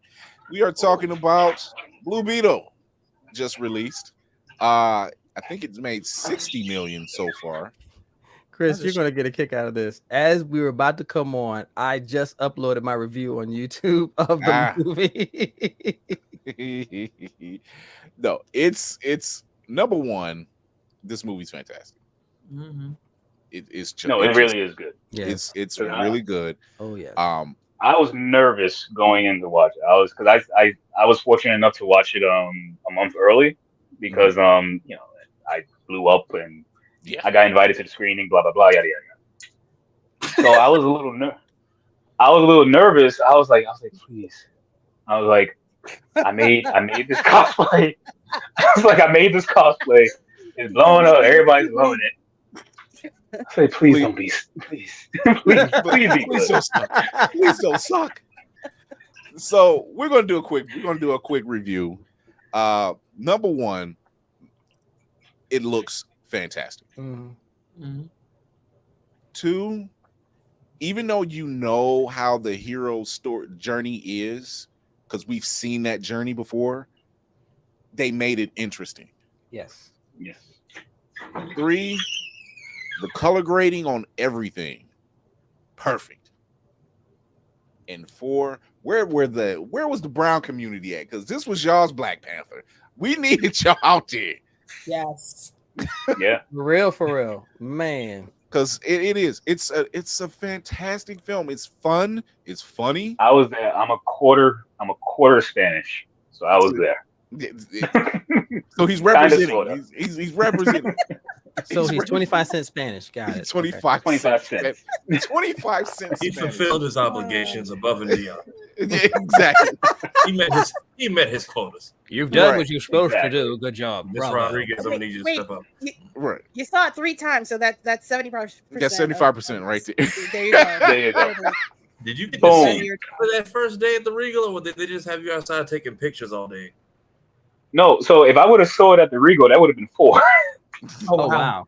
That was the photo shoot day. So you were 3 in before the photo shoot. Yeah. So they were like, oh, so they was like, okay. It was like, so because they asked me to come for an hour. So I was like, yeah, I'll come. No problem. So I went for an hour. I did the pictures and stuff like that. So it was like 9:00. The next showing was 9:30, and they were like, you can stay and watch. And I was like, this will be the 4th time I watch it. And the manager looked at me. She's like, oh, okay, I understand. I want to go home. There was a small voice saying, you can do it. Like, but it would have been drawing the attention. Very small voice. It was like body, but the body was like, you might want to. But I do admit, each time I watched it, I did catch something new. Like I did do that. Same. That's the beauty of seeing a film more than once. Yeah. You know, you first time you see it is for the excitement. It's normally the excitement. So you might miss details or whatever. Second time you're picking up on dialogue. Third, you're picking up on details. Yeah, that's kind of how it works. This movie here has all of that. You know, they really paid respects to not only Jaime as the character, but they did for Ted Kord as well, and the whole lineage, and including talking about that he was the second Blue Beetle. I said a lot of people didn't realize that there were three. And as a comic nerd, I'm in the theater and I'm squealing all over the place. I was like, "Oh my gosh, there's the bug! Oh my gosh, there's like, oh my god!" And people, my friend was like, "What's wrong with you?" I said, "Blue Beetle." They did this. They did this. They should know not to ask what's wrong with you. This was one of those films, and this is the other thing I love: the representation. They didn't shy away from it. Nope. They gave you every minute, every piece. I loved every minute of that. I'm like, I'm glad they get that. The grandmother, Nana. Nana was the MVP of this movie. Nana was the MVP. Okay, the Gatling gun, imperialist. That Gatling, you see the Gatling gun. Second I was saw just the like, Gatling gun, I'm like, Abuela see some things. Who did she kill in Mexico? Shit. But here's the thing. She ain't seen it. She caused it. The mariachi was named for her. But what I love most about it is that like people like there would be moments where people would be like, "Oh, there's no way like Grandma, Nana," and because of their background, because of Mexican and stuff like that, you believe it. You be like, "Oh, Grandma." Yeah, Grandma was about. When she pulled the hair, when she pulled the hairpin out, and I'm like, no, she's seen some shit. She's right. I'm gonna tell you how Jesus many afterwards, but for now, how many times have you seen that senior citizen in the movie that you know is not eccentric, but you still got your eye on them until further in the movie you see them kind of reveal themselves and go, "You've been hiding this whole motherfucking time. You knew what was going on." That was Nana. I was like, the best part was when they was doing the whole planning and stuff like that, and she's talking and she's explaining everything, and they were just like, "How do you know?" Nana has done some runs in her day. Listen, James Gunn wants to be a real asshole. Doing that one shot, I watch it. and this is the as I sat there watching this movie, two things I kept saying. I said the CGI in here is amazing, compared to what we just recently seen. No issues with because the majority of the suit was practical. I think the only thing that was I was talking to somebody about it, and they said the only thing that was CGI was the large mandibles. Yeah, but the whole suit itself was practical. Like the fighting and all that was all practical. The only thing that was CGI was when he was like flying in spaces, though. But everything else, practical. And I was like, that's how you do it. Wait, him kicking the sword? That looks CGI. You can't tell me him kicking the sword wasn't a little bit. That part, I believe that part was CGI, but I can't pronounce that brother's name. It didn't look good. I can't pronounce that brother's name. Cholo. Okay. Zolo. After what I've just witnessed, like my dude got bars. He was on Sway and Tech, and I'm like, yo, wait a minute. Y'all didn't tell me Jaime had bars. Like, he got bars. Look, we all train the guts one hand style sword style every now and then. You gotta make sure you got it right. Yeah. And my guy got an album that just came out, just a single drop Friday. Today. Yeah. So I was just like, okay. Not only okay, I don't know what they teaching down there at Johnny's Dojo, but whatever works. Wow.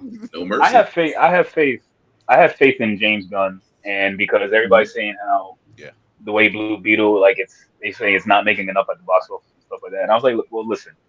If y'all don't keep this kid and keep this momentum going, because we all know the reason why it didn't really do big at the time. It's like, they haven't been promoting it correctly. We know why they haven't been promoting it correctly. Like, we don't know why. Because the whole SAG after show, like, we get it. But it's this kid got it. Your mind right now. He got it. This kid got it. So he's got it. He got it. If they would take that fucking white Barbie doll and that white fucking genocide maker out of the goddamn movie theaters, people would go and see this fucking movie. Because it's good, it's fun, it's very fun, and it's Will, you took the words right out of my mouth. Wow. It's a breath of fresh air. I'm like me. I'm so proud. No, listen, I don't think anyone thought that Barbie and Oppenheimer was going to make the buck they made. So they probably why are they still in the theaters? Y'all, they took everything Blue Beetle was in the clear because you're not going to have Oppenheimer became a thing. They named it into success. This is the weekend to really go support because there's nothing else out. Pretty much, came out this week. So this is your time to go out there, go check that out because I guarantee you this. Let's just say, devil's advocate, that it doesn't pull it off and make the bank that it should make.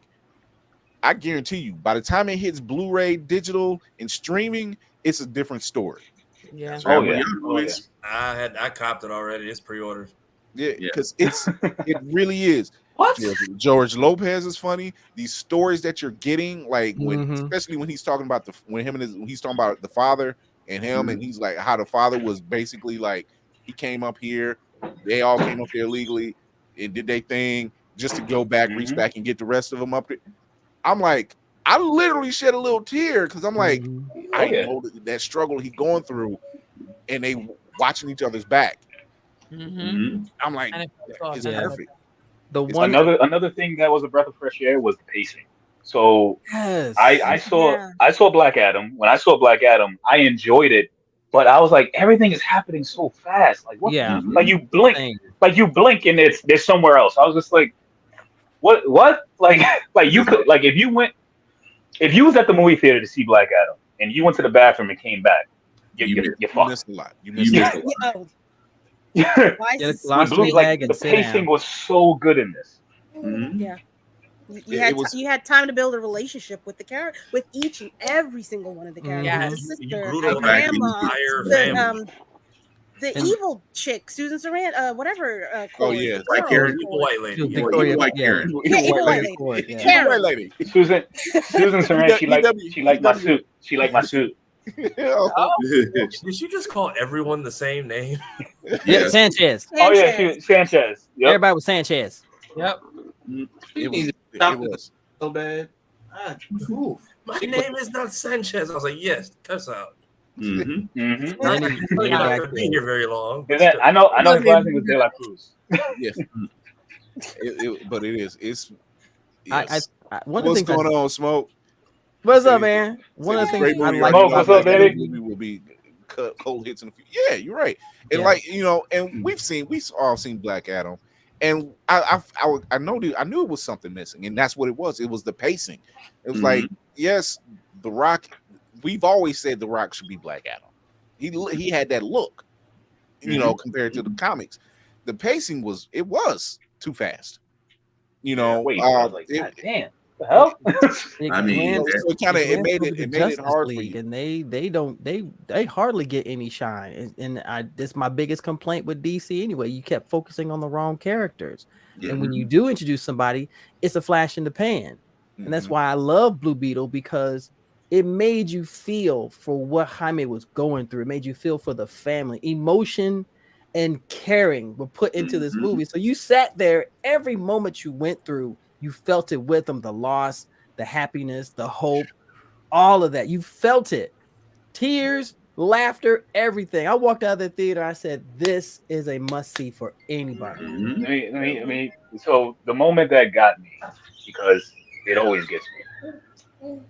So my father died back in 2017, right? And when that, it happened, it had a big impact on my life and everything. So I saw Logan literally a week after he passed. I was a mess.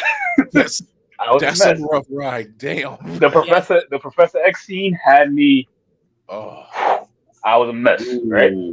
Then the scene in Blue Beetle, when his father shows up and he's talking to him, and he took his hands and he put his hands on his face. He's like, don't worry, Nino, you know, and he's talking to him.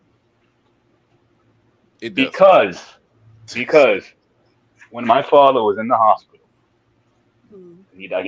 He had brain cancer. He did the same gesture.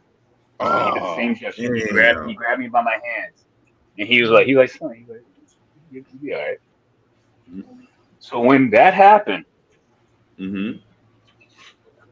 lost it. All the cards. All the cards. All the cards. It was a wrap.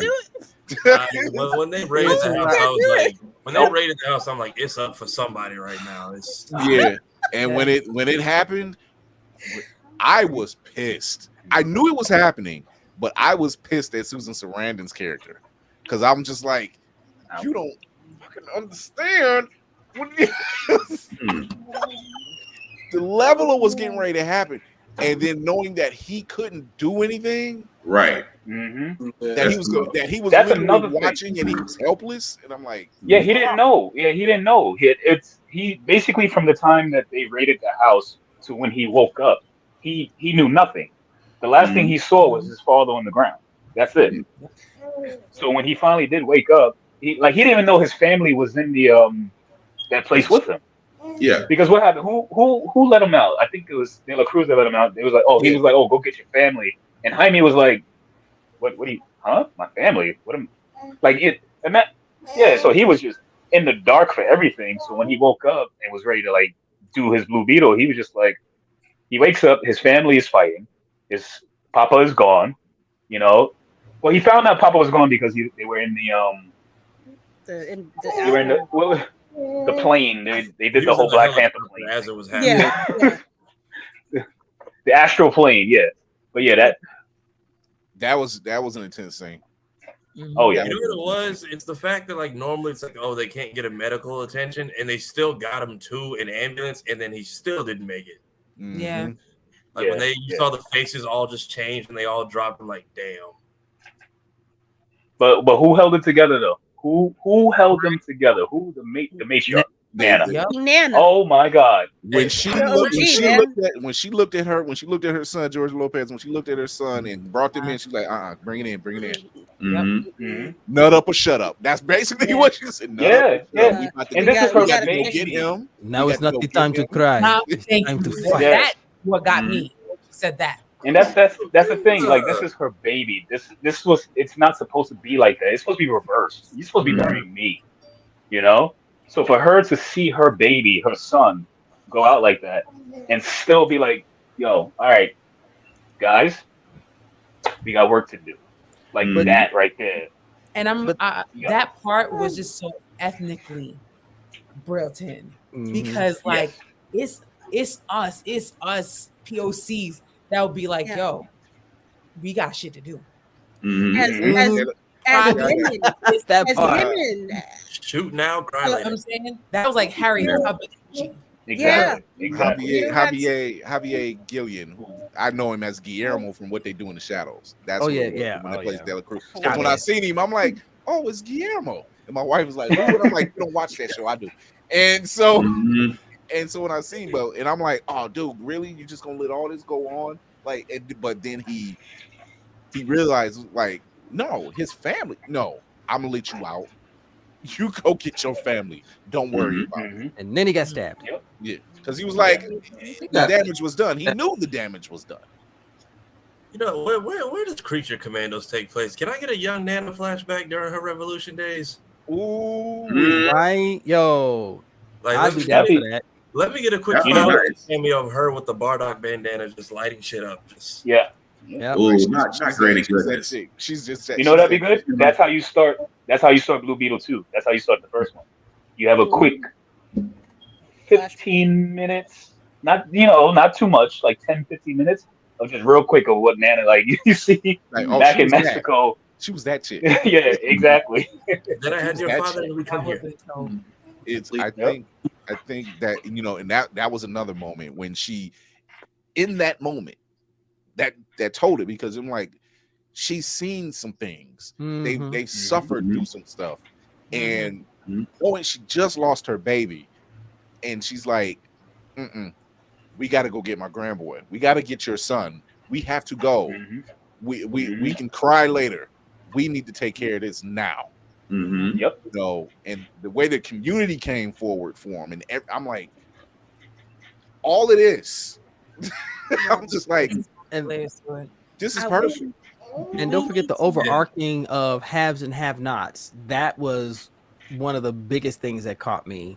The haves and have-nots, because they're trying to just find jobs. Meanwhile, you got these massive buildings in this one half of the city that's built up from the ground up, and you got folks over here, just regular people who's trying to make ends meet. We know what that's like. We know what that's like. That's what makes a great movie, is when you can connect to the audience. When you can connect and you can relate to them. Yep. I got a degree. How am I supposed to get hired? How am I supposed to get experience if nobody will hire me? Right. I'm over here.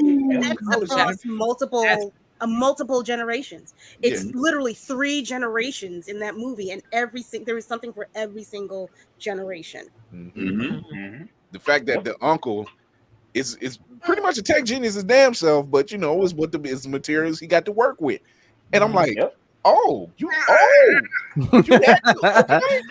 Rudy was, I ain't gonna lie. He was George Lopez kicking the stuff. But the funny thing, what I love about it is that everybody got an uncle or family member or a cousin that is kind of like that, and nobody questions it. Nobody questions how they got to that point. They're like Uncle Mike, like, how do you know all this stuff? Oh, and then but you know why you don't want to ask? You don't know why you don't want to ask? Because they're gonna go on a 2-hour story about it. So you just let them rock. You asked for that deep dive, and that's what you're gonna get. That would have been a nice little detour, though. I will say that first scene when Jaime has a scarab attack, he's going through the whole body horror scene, right? And he's like, it crawled in his ass. He crawled in his ass. And it was like, it didn't. And he was like, but then Uncle Rudy faints. It's the way he fainted. And I'm like, I was out there. He's like, ah! I need them to take George Lopez. Hilarious. I need them to sprinkle a little of George Lopez all across this universe the way they do Wong in the MCU. Like just let him show up and be himself and just leave. And another thing was the chemistry with the whole family. We all know that they're actors and stuff like that. I don't know. If you didn't tell me, I would have swore up and down that they was actually related to each other in a family. The dynamic between them and the way their chemistry like blended all together down to everybody. I was like, wow, they're like. I think if I knew that these weren't just actors on the screen, I'd be like, they got to be related somehow. I think it's one of those things where if it's like with Black Panther, it's the same thing where it like you know that feeling. You know, that scene in Black Panther, that natural vibe, especially when he goes into the afterlife and he sees his father and he's talking to him. That scene always gets me. Yeah, because he's sad that he lost his father. This is the first time he's seen him in a while. He's had to take on the role of the throne and everything else, and he's talking to him and he says, "Pick your head up. You're a king." And I'm like, "Fuck!" Every single time. Yep. Shout out to the musical score that just kicked in right at that moment. Like you probably ain't coming at the moment. I'm like, really? We just want to just do the Simba thing, huh? So even with all like the candles, I could tell like as a POC, like yes, there's stuff in here for us. There's certain aspects I don't get, but I can hear other people in the theater going. Like even the little cartoon thing, I have no idea what that was, but apparently there's people who do, and that's good. Yes. Oh no, Telemundo. It's on. It was Telemundo and Channel Big 8. Yeah. I definitely know about Telemundo. No clue, but I know that there's people that I know that there's an audience who gets it, and that's good enough for me. Exactly, that's something in their culture, and I can respect because when I'm seeing it, I'm like, I know that's something with their culture that they deal with.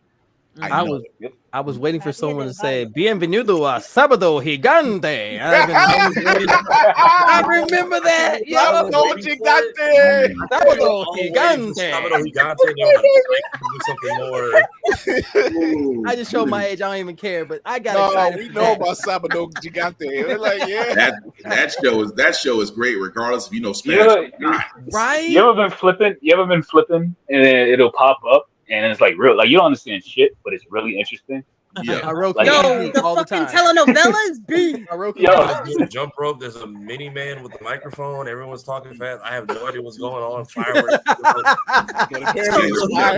That was a commercial. Yeah.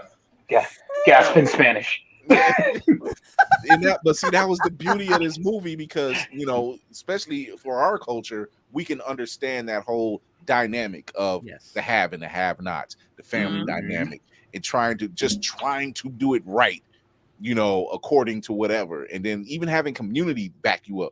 I said, this is what I love about it. And this is what it's stuff like this, and we get why it didn't get the promotion. That aside, I see why people like James Gunn said, yes, Blue Beetle is a part of my universe. It's not his character, but it's a part of his universe. It's the energy that he's trying to convey throughout the universe that he's trying to commit. One other thing, I really want the Black and Brown community to come together over abuelitas and Vicks. Yes. Oh my God. We can all come together. Oh my God. That one. I felt that one. When I saw that, I was like, yo. Man. Every black person in the theater was like, the first time I saw it, when they showed the Vicks, there was like a group. I didn't know who they were, but they was like, I sure did. That was me, and I wasn't in your theater. I sure did. Exactly. Fast. It's the robot test. Yeah, always. There was only like 5 other people. Always. Wow, really? Always. And that and the ginger NyQuil. ale. If you got trouble sleeping, the NyQuil. Yeah. Yep. I got all that. Vicks and Robitussin. That's what you got. Like, I can't mess with NyQuil because I have some kind of reaction to it. It literally, it takes my voice. It takes my voice, and it turns into like a mouse voice. It takes my voice. Ooh, we should give that a shot. So, I want to see that. I mean, you the master of voices. I want to see what you can do. I start sounding like this. Are you I can do a mouse voice, but I from need American Chris Tail Goes West or more Mickey Mouse? Oh no, God! It's so aggravating. I did it twice, and I'm like, the third time I did it, I'm like, I looked at my wife. I said, I got an allergic reaction or something to this. She's like, what do you mean? I was like, because I lose my voice. With NyQuil. I can just see Chris doing that. A little bit and film yourself. I can see Chris doing that. I'm not feeling so great. He takes I did this for y'all. I did this for y'all. See, now you see. Look what I do. Look what I do for you people. Like I sound like my mother. Like I was like El Chapo, that's what it was. The little cartoon character they had in there. Yeah. I had no idea what it was, but I did hear one little brat behind me go, I know them from Fortnite. I'm like, you little mother. We gotta fix that generation. Ouch. That kind of hurts so. I'm a Fortnite player, but I do be hearing these kids like, oh my God, Fortnite. I'm like, right. It's like the video. It's like the video where they show the kids "Drop It Like It's Hot" by Snoop, and it was like, oh, that's the Fortnite dance. I'm like, you little. I just want to sit there and say, I feel for this generation. I feel for this. So, robots too. I want to cleanse this generation. Oh, not really. There's a generation learning of MLK and his fights through Fortnite right now. That's right. Wow. But this is definitely a film that people just need to go check out and support because it is. If you are one of the number one, I know the Snyderites, they're not going to see it. I'm not worried about that. Oh, they're too busy about Rupert Moon right now. You're good. Yeah. I have already got my thoughts about it. I'm like, I don't care about another cut for a movie that hasn't shown up yet. I don't care about this. Other than that, I know the Snyderites really aren't going to go and support this thing because they want Snyder back, and I'm like, no, it's not going to happen. Snyder doesn't want Snyder back. Snyder. And I was one of them. I was like, yo, the Snyder cut is awesome. Blah, blah, blah, blah, blah. But then when the Snyder cut came out, I watched it. I was like, okay, that was better. And guess what? I moved on. But that was basically credits. Hey, here's what you could have had. I'm out. Yeah. Bye. This fanboys are like it was World of Warcraft fans. It was 2 years ago. Let it go. Like we're done with that universe. They not gonna happen. But Snyder, even Snyder is like, guys. Like, Relax. There's nothing else. It's okay. But it is. This is frozen. Let it go. I wanted Uncle Rudy's truck. No lie. Which one? Which one? The blue one or the red one? Actually, when Taco 2 showed up, I was like, yo, I like that color blue anyway. Blue's a great color. Yeah, it was like he was like, blue, that's on brand. I was just kind of like Rudy. Oh, yeah, that was funny. Rudy being the world builder too. What he said, come over here and help me like it. I kind of like that Rudy was our world builder too, because he's established we've had heroes for a long time. So we've had a first Blue Beetle. Yeah, we have a Justice Society. We know there's a Superman and a Batman. Like, he was dropping the name. When he nerded out in the Beetle Cave, he did the same thing I did. I was like, yo, this is the bug, and it's so he's like, he knows. And I'm like, this is perfect. Perfect. Batman's a fascist. Batman's a fascist. I'm just like, some of what he's saying, he ain't wrong. He ain't wrong. But it's a fun movie. I implore you, go check this out. Like, here, put it like this. If you watch The Flash and you had your hangups, do away with that, because we did. I have a confession. You like The Flash? Don't ruin this. I still ain't see the shit. You the smart person in the room. Okay. So really, all you need to see is like what, maybe 15 minutes of it. But my friend it's all Michael Keaton. My friend just said it's on my friend said it just dropped on HBO Max. So I guess I'm in no rush to honestly.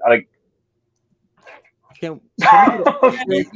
was The Flash. The first 15 minutes of the movie is what they should have just started with.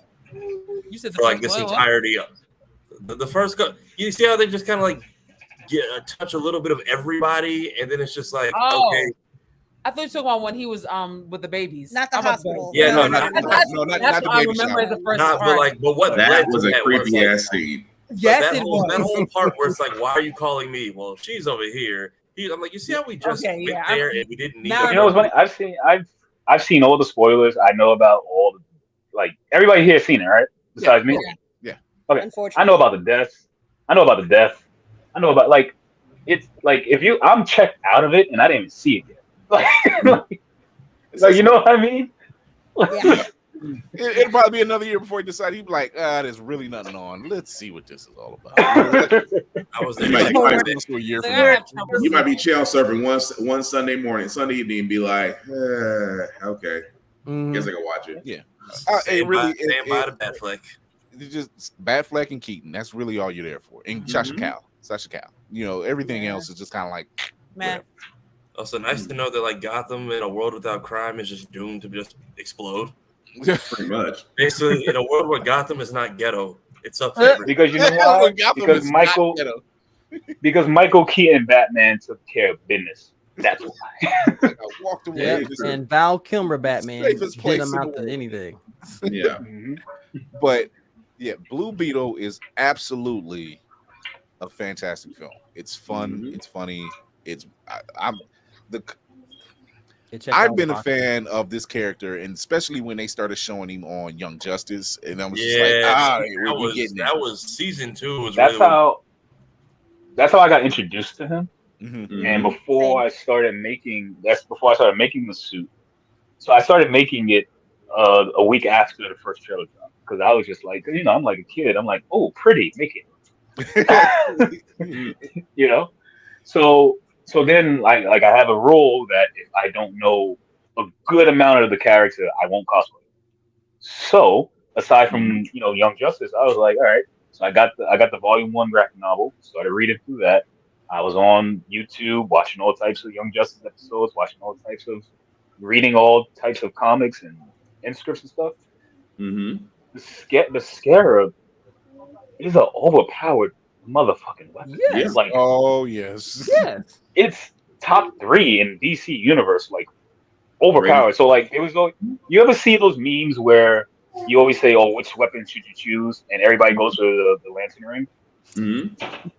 I'm sorry. I changed my decision. between that and the Morpheus chair, yeah. Oh yeah. That was my thing with like Dark Apocalypse War, because you just see Jaime getting his chest caved in the back. I'm like, did the Scarab just quit on him or what happened? Because you see it for all of like 2 seconds and they never show you the end result. They just tell you he died off screen. Yeah. Yeah. Although sending to jump the Teen Titans seems like overkill. But if they do it correctly, because I told you I deep dive like with the Reach and the Lantern Corps. Right.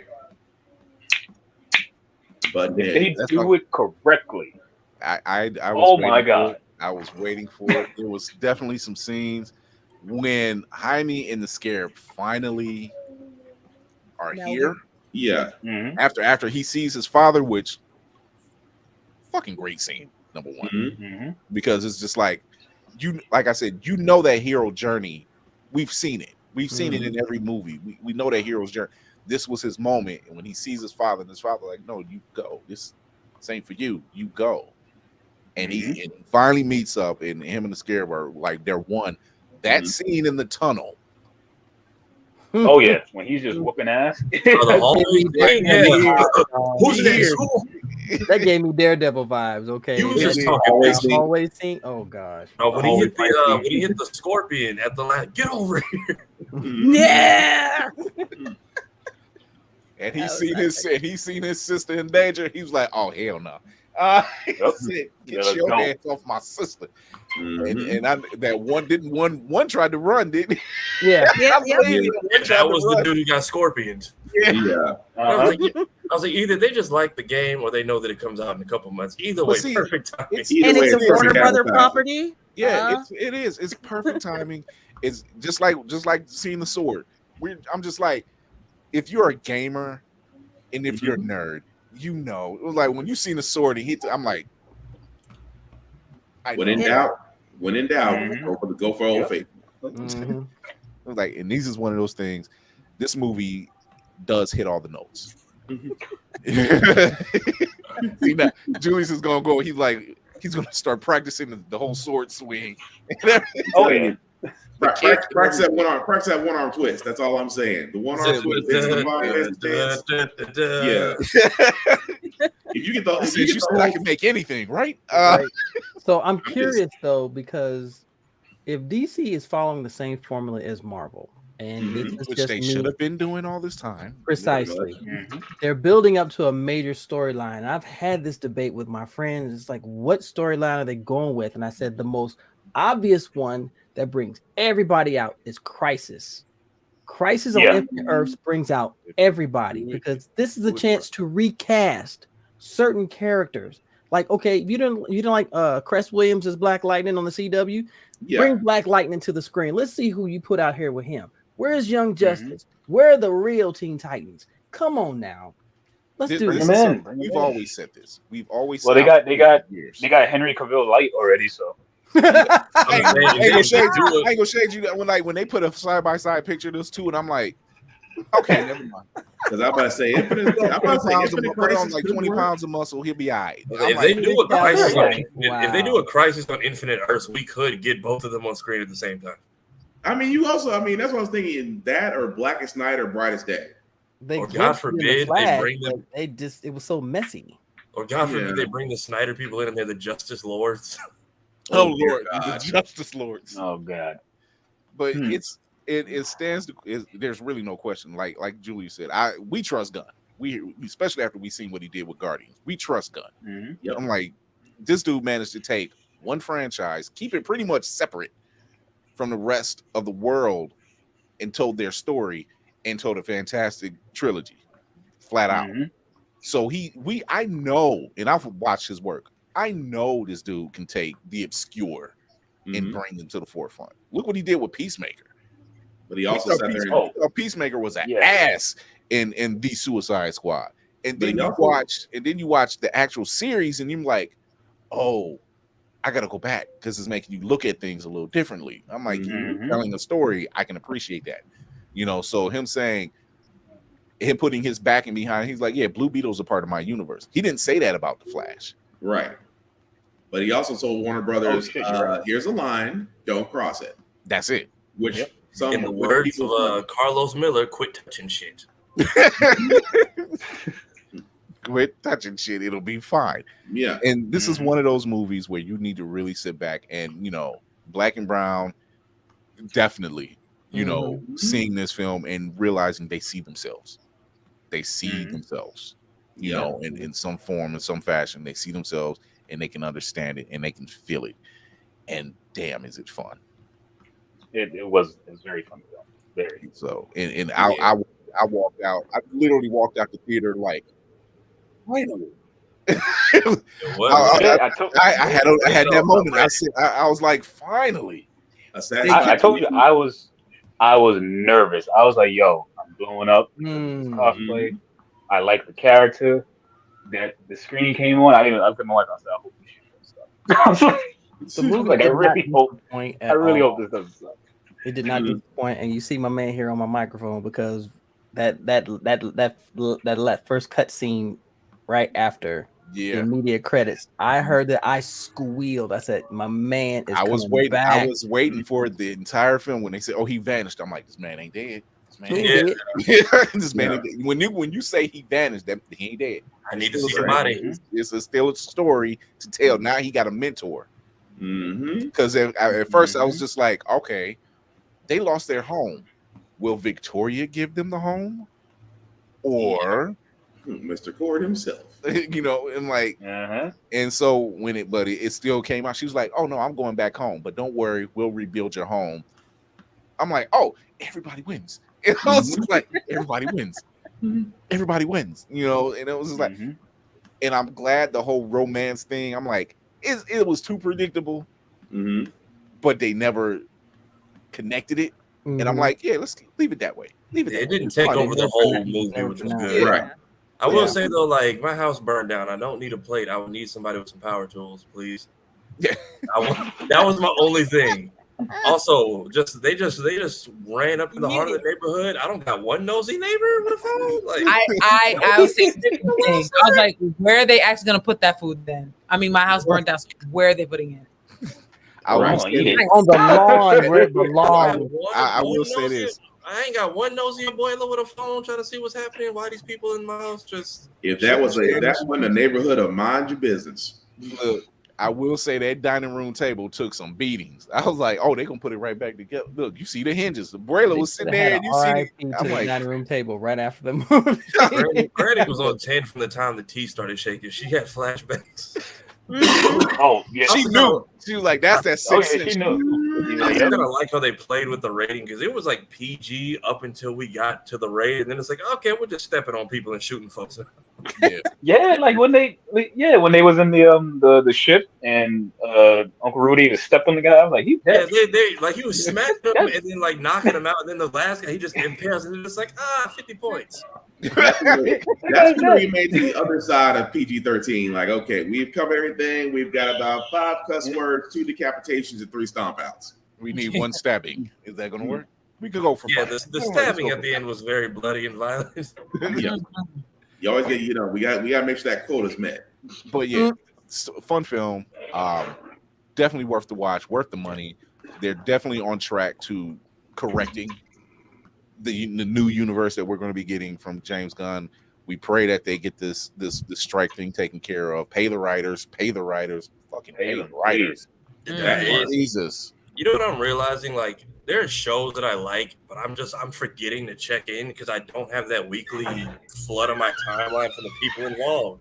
So, like, I like Harley Quinn. I like My Adventures with Superman. Yeah, I'm forgetting to check for it because none of the people who are in it are talking about it. Yeah, pretty much. And this is why in Julius, I agree with you. This is why the show or the movie suffered a little bit because there's no push. Without the stars doing press junkets and press tours, there's no talk shows because there's no writers. So no writers for the talk shows, no actors who's on the strike line with the writers. So there's no press tour. So there's nobody pushing it. All you have are the ad space that you've bought in word of mouth. So here we have the second most powerful means of advertising, word of mouth. Yeah. Because people are going to see this movie multiple times. The ratings are up there. The ratings are high. And the word are coming from people who are buying their ticket and saying this movie is worth it. You got reviews coming across all social media. So this can pick up. Just people just they did say it's number one. I'm like, yes, go out, go see this. Go see it. The surprising thing was the budget that was given. It was only a $104 million budget. That's the crazy thing. Yeah. Turns out Flash was like 300 million. They stuck to the culture and said we can make that work. Don't worry. Yeah, 200 million. And Ezra Miller. I mean, what Black Panther was what? A little over 100 million. It turned around and made $500 million, a bill and a half. Black Panther brought my local mall back from the dead twice. Damn. So I think after this, all right, this weekend is National Cinema Weekend where everything is like $4. $4. $4. $3 this economy. Yeah. I think once we get past this weekend, so many people have seen it that it's going to bloom a third time the following week or the following weekend. And it's Labor Day weekend. That is going to be pivotal. If they don't make money then just say you're racist. Oh, it's going to make its money then. And a lot of these movies that aren't doing good here are doing well overseas. Like apparently Elemental has made back all the money that we thought it lost. Because I feel like here it's like movies overseas. The reason why movies do so well overseas is because I feel like it's like an event to them. Like going to the movies is like an event, you know. Here it's like, oh, it's a movie, you know. But you gotta go see it. Like if you want to support, you gotta go see it. Yeah. Like if you want more, you can't be online and be like, yeah, I'm gonna go see it, and then when the movie's coming out, I'm not. Yeah, like, the actors and the writers may not be able to talk about it, but we as the consumers can. I want to see what the South American numbers look like. And will, exactly. And do. That's all I got to say. I want to see what the movie looks like. I want to see what the numbers look like when it gets down south, because I know they're going to do stupendous over there. Yeah. So I think this is just one of those ones, like, if you don't see it, you're missing out. And like Lady Mandela said, if you don't see it, you're pretty much racist at this point, because pretty much we know who the sexist ones are out there, because y'all trash She-Hulk and everything else. So we already know who you are. So warrior napkin Americans. We know which character in the movie you align with. Right.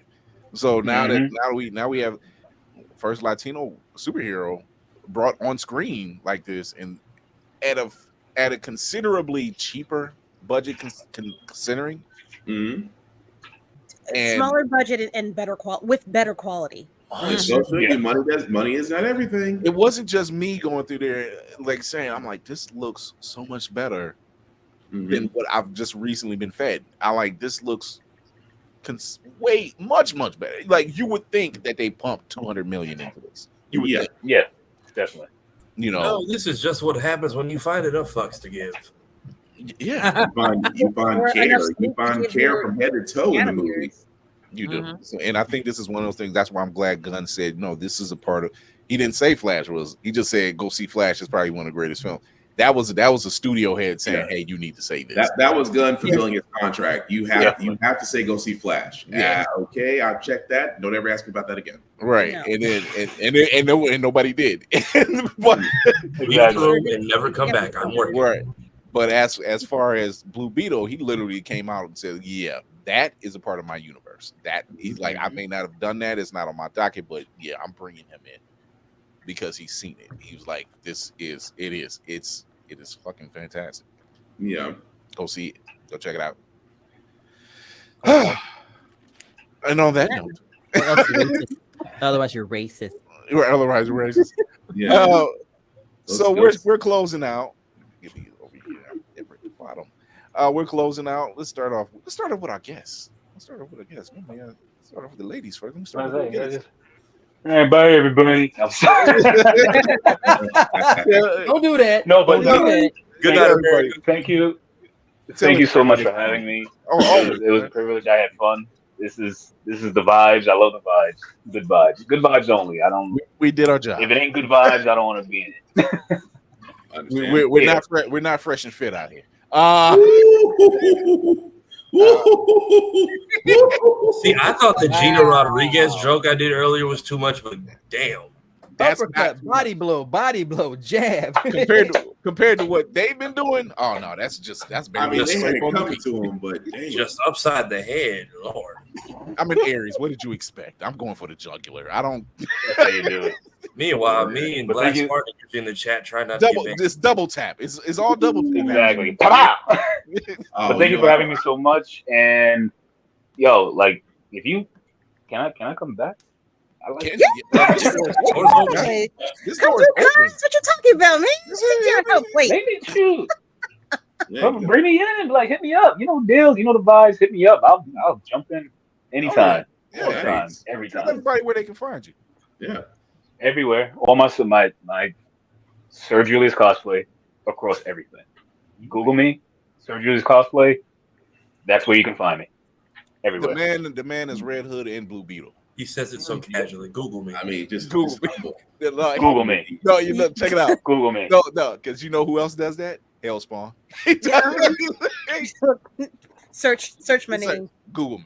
Google me. He say Black. I think I think the biggest flex was when somebody was looking. It was like, "Oh, what's your Instagram?" I was like, "Sir," and they typed in "Sir," like "Sir." It's just a word, "Sir," and I was the first thing that popped up. Nice. Hey. I was like, That's when you own to something. That's when you know it. Definitely. Most So impressive. Julius, you are always welcome back here, brother. You know, we Thank rock. We like I said, we in the same circles. It's always an open door policy here. Always loving what you do. I definitely need to talk to you about that avatar of mine because I need that. I kept trying to figure out how to get it done, and then I seen Blue Beetle. I'm like, it's gonna "So be you do it." like that's who's gonna make it. But man, thanks again. Always a pleasure, man. Dope talking to you. Love the work. Love the fucking work. Always Thank you so much. And it just you never cease to impress me with all that you've done and everything that you keep putting out. And like I keep looking at the scarab and I'm like, I know how you put it together. It still looks fucking good. Oh wait, watch this. Yeah, wait, look. Oh no, he did not. Yes, he did. Yes, he did. Oh. Oh, That was on the entire time. It's like the perfect piece. It's the perfect piece. It's the perfect piece. It really is. It's Imagine that in a dark ass room, and that's the only light you have. Oh my God. I don't think that there's an alien attack. Oh wait, let's see. That was the hallway scene. That was the hallway scene. Yeah. Look, it looks. Yeah, that shit is banging. It looks nice. And that's the clip, ladies and gentlemen. That's the clip. Right? And now I have more work to do. Safari, your ammo, sir. Hey, locked and loaded. My poor Google Drive. You heard the weapons master. She said, "Here's the pistol. Here's the ammo. off. You know what to do with it." Show off. Oh my God! Thanks for coming in, Julius, man. Thank you. Always a pleasure, man. Definitely got to have you back. Yeah. Oh, Lady Mandalore, let them know where you can. All right, guys. Go take care of this little girl. All right. Bye. Bye-bye. See you later. Bye. Bye, baby Beetle. baby Beetle. Okay. Oh my God. Nice. He was a nice young man. I would never. That's just evil Elmo. He was nice. Oh, I've seen the Eva Elmo. I've That's seen the, that. that's the anti-Rocco Elmo. Fuck Rocco. Wasn't he one step away from saying it? Wow. Fuck Rocco, okay? Fuck Rocco. Dang. Oh, my God. Hi. We're professionals here. You can find me. Lies and slander. Clip. We gotta make a 15-second commercial, but I gotta put a script together. I'm waiting. Yeah, I got nothing time. Go ahead. I'm waiting too. Sir, bated breath. Roomful of Words is that me right here. You can find me on Instagram. You can find me on YouTube. I have a live thing where I podcast Sundays, potentially changing to 7 p.m. on Sundays. look out for that. And I also have a TikTok account, but my name there is Child of Mandalore. I do some voice acting posts, and I also have a Child of Mandalore podcast, which you can find on Spotify, Apple Music, yada yada yada, so on and so forth. And yeah, that's pretty much it. Opulence Radio, love y'all. Thank you for having me on there. And yeah, that's it.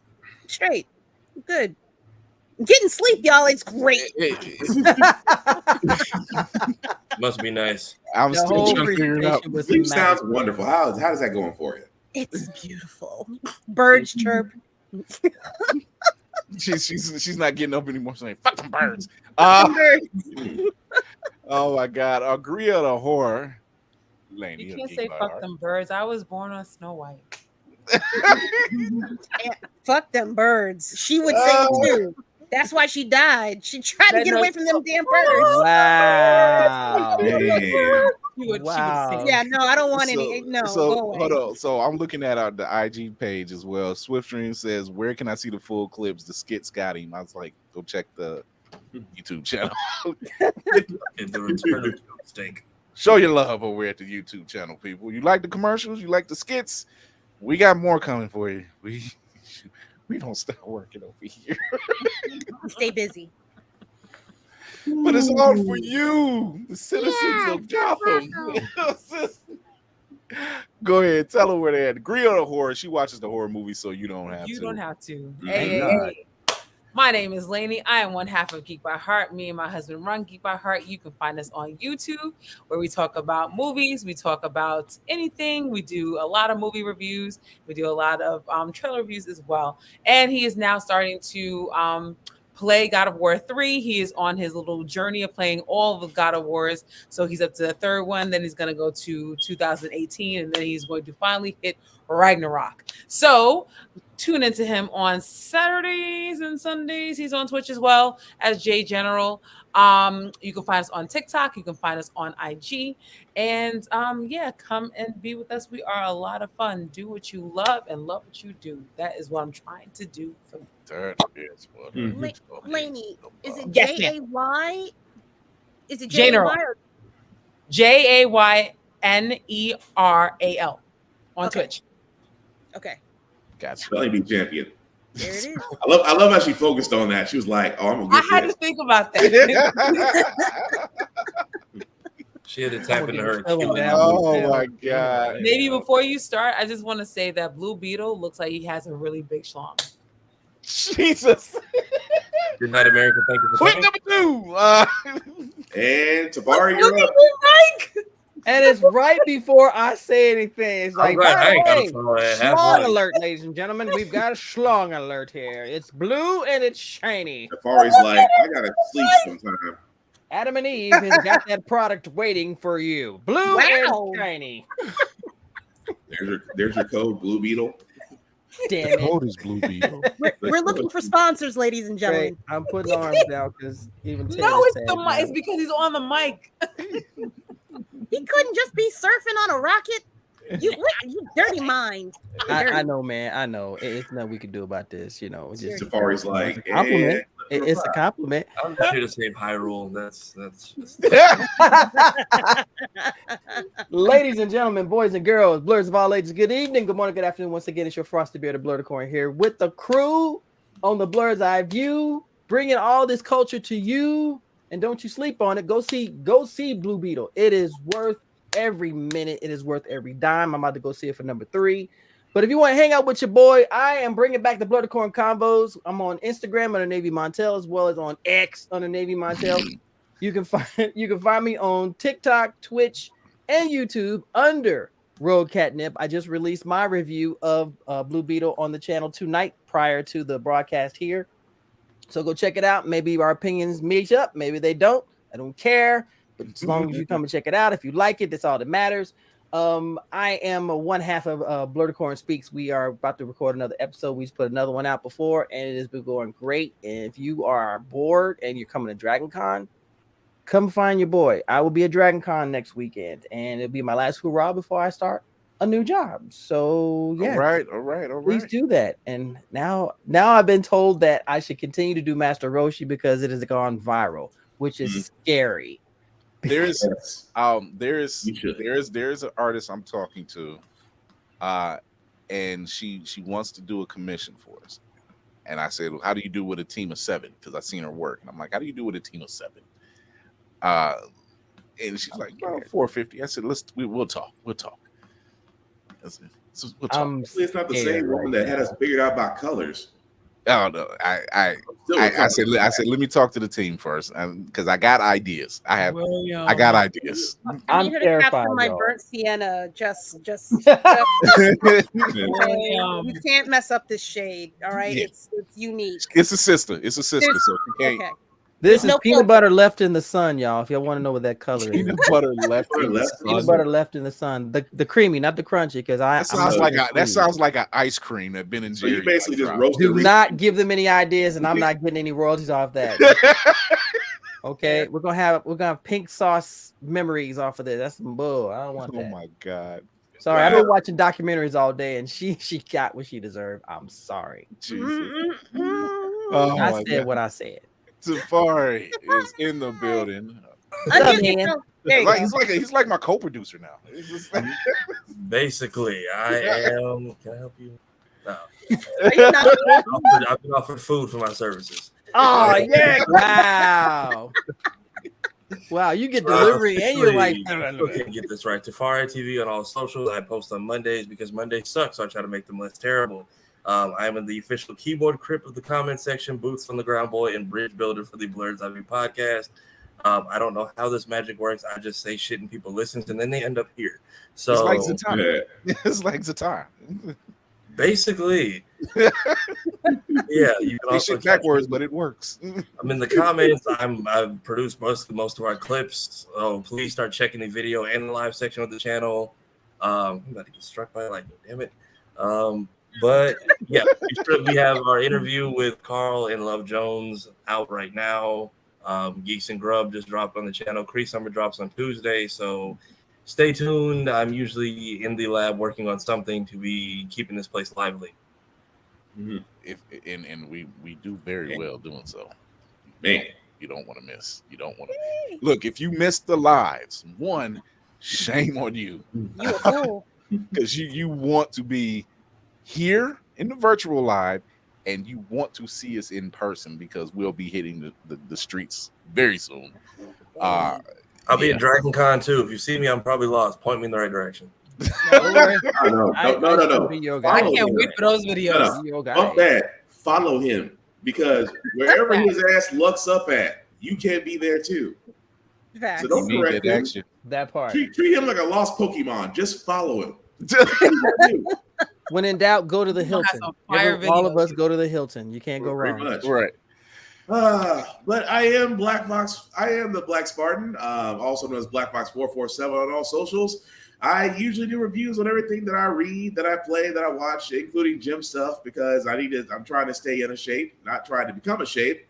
But try my best. Aside from that, do got a couple of podcasts. My daily news political podcast, How the Forever Got Here, every Wednesday and Saturday. Also, my video game podcast, Get Bit, every Friday, especially since we covered GamesCon, which I think it's now on opening night 3. So we covered the stuff that came out there, some of it good, some of it bad, some of it highly questionable. All of our podcasts can be found wherever you get your podcasts, whether you view them or watch them. It also includes Opulence Radio and Always Record TV with the rest of the fleet and the captain. I am also one of the many heads of the blurred'seyeview.org website. I usually write the columns for wrestling. Why? Because wrestling is real and people are fake. Shout out to Mr. Kitty for that one. And of course, if you know somebody that's trying to do something different, whether it's a con, whether it's an event, a business, what have you, do the right thing. Share it. It costs literally nothing to share, especially on the socials. If you want to donate, that's cool too. But again, support them the same way you would support Beyonce if she knew you existed.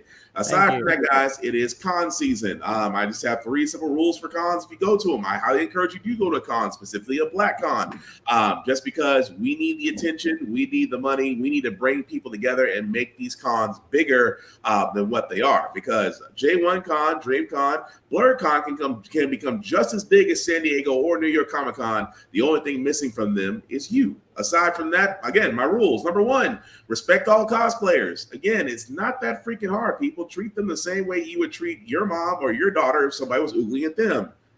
I don't want to be that guy. And I've already told that story, and I'm waiting on footage of me yeeting a person in the back of a semi-truck in Nashville. I have been told by multiple people that video exists. I'm just saying, I don't want to be that guy, but occasionally I do like to throw napkin Americans. Aside from that, rule number 2, wash your ass. Soap. Wash your ass. Soap, deodorant. Go easy on cologne, but all of it is cheap. At the same time, nobody wants to go to a con smelling like regret, alcohol, and burnt sauerkraut. And also retired cabbage. Again, smell your ass, wash your ass, come to the con. And third and final one, the same rule that I apply to myself, that I apply at cons. Simply put, be nice. If you are nice and you are complimentary, it will get you a whole lot farther in life as well as a con. Because simply put, don't be a dick, and we'll all be cool. Hey, everybody. It is your man on the wall, Chris Fury. How you doing? Thank you for tuning in. If this is your first time here, thank you for tuning in to us. Go over to the YouTube channel. Show your love. Hit that subscribe button. Hit that notification bell. You get to see live. You get to get alerted when we're live, and you get to see interviews that normally aren't seen here. But if they do, you still want to go see them live. Jump in the comments section. Trust me, it's fun. People have a blast. They love us. In the meantime, you can always follow us on Instagram. Right there, Blurred's Eye View. It'll put you in there with the link tree that's in the bio, and it'll lead you to all the places where you can find us, including Facebook, YouTube, Twitch. You can listen to us wherever you listen to your podcasts, including Apple, Opulence, Spotify, Google Podcasts, you name it. We're on the docket. You also want to check us out on Always Press Record TV. AlwaysPressRecordTV.com. Go there. It's completely free. You can watch us on Roku or your Amazon devices. Shout out to Trey Lawson out there for running Always Press Record. Also, if you're in for needs for your techie stuff, go to Ultimate Wireless. Ultimate Wireless, ULT_wireless_.com. He has a lot going on over it. I gotta tell him, get that tagline. But also, you can catch us as we're a proud affiliate of Otaku Noir. Go over there to Otaku Noir, #1 leading blurred blind box mystery company. You don't want to miss it. It's a ton of stuff created by blurs, for blurs, for everyone, really. But can read by people of color. Box coming out soon. They have a very new box coming out soon. They are having a 20% off sale. You have less than 48 hours to, pardon my phrase, cop your box. You have less than 48 hours to cop your box. I was just gonna follow, but y'all got paid today. Go get it, but that works. That's a better thing. 48 hours to 48 cop hours. your box. Cop your box. Hey, You got paid 48 hours. That's all you got. Let's go. Where is Love Paper Doll when you need her? Oh Lord! Oh, I'm sure she's watching. She's giggling.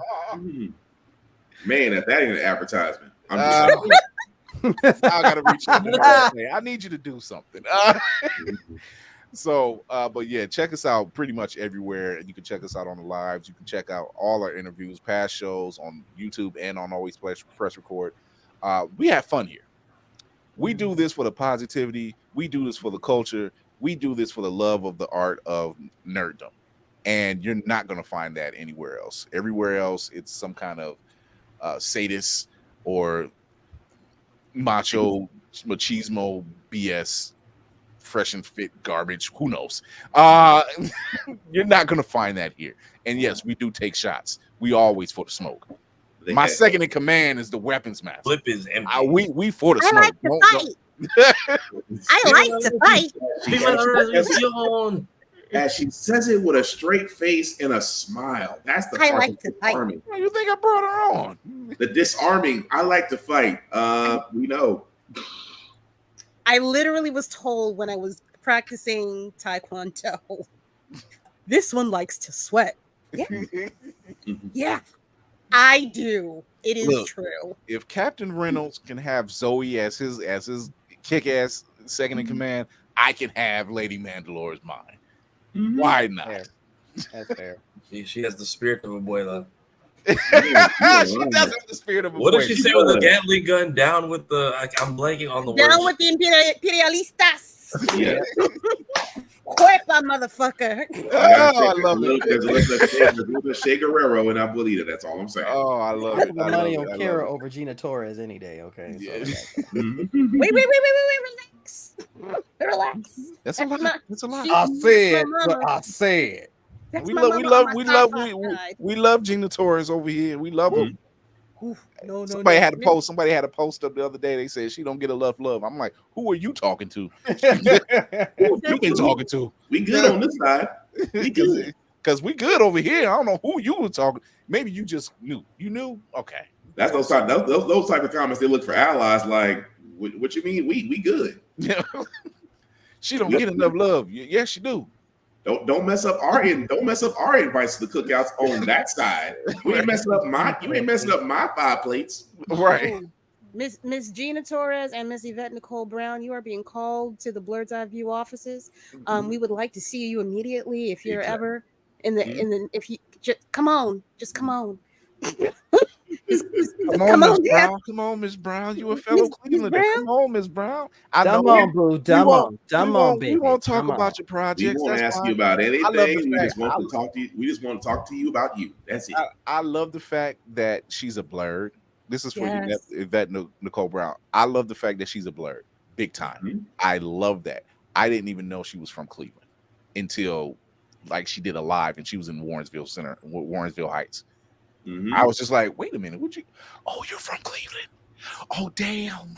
I just thought you was a black woman that loved nerd shit like I do. Now that's even better. So come on through. Get to the front line. We like to play over here. You're amongst family. Come on. Mm-hmm. We know how to keep it close to the vest. Yeah, right. They ain't got to know nothing. But thank you to the crew. Thank you to my guest, Sir Julius Cosplay. And we are getting ready to we're taking a week off.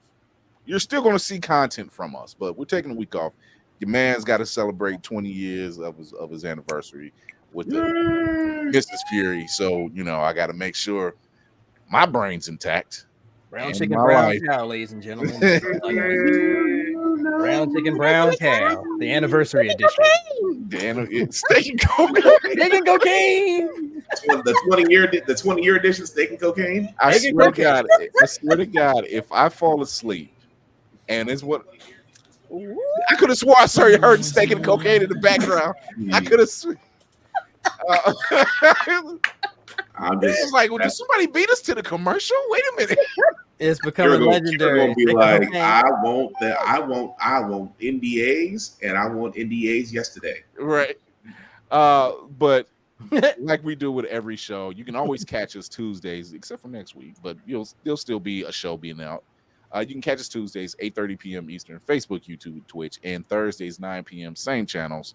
As I do with every show, remember to educate yourself and others, entertain yourself and others. Most of all, encourage yourself and others. We're here for a good time. We're here to make sure you learn something, and we're here to make sure you get lifted up. That's what we're all about here at this platform. We like to have fun. We out here for the black conventions. Just think about Issa Rae. I'm rooting for everybody black. Until then, we'll be seeing you. Bye.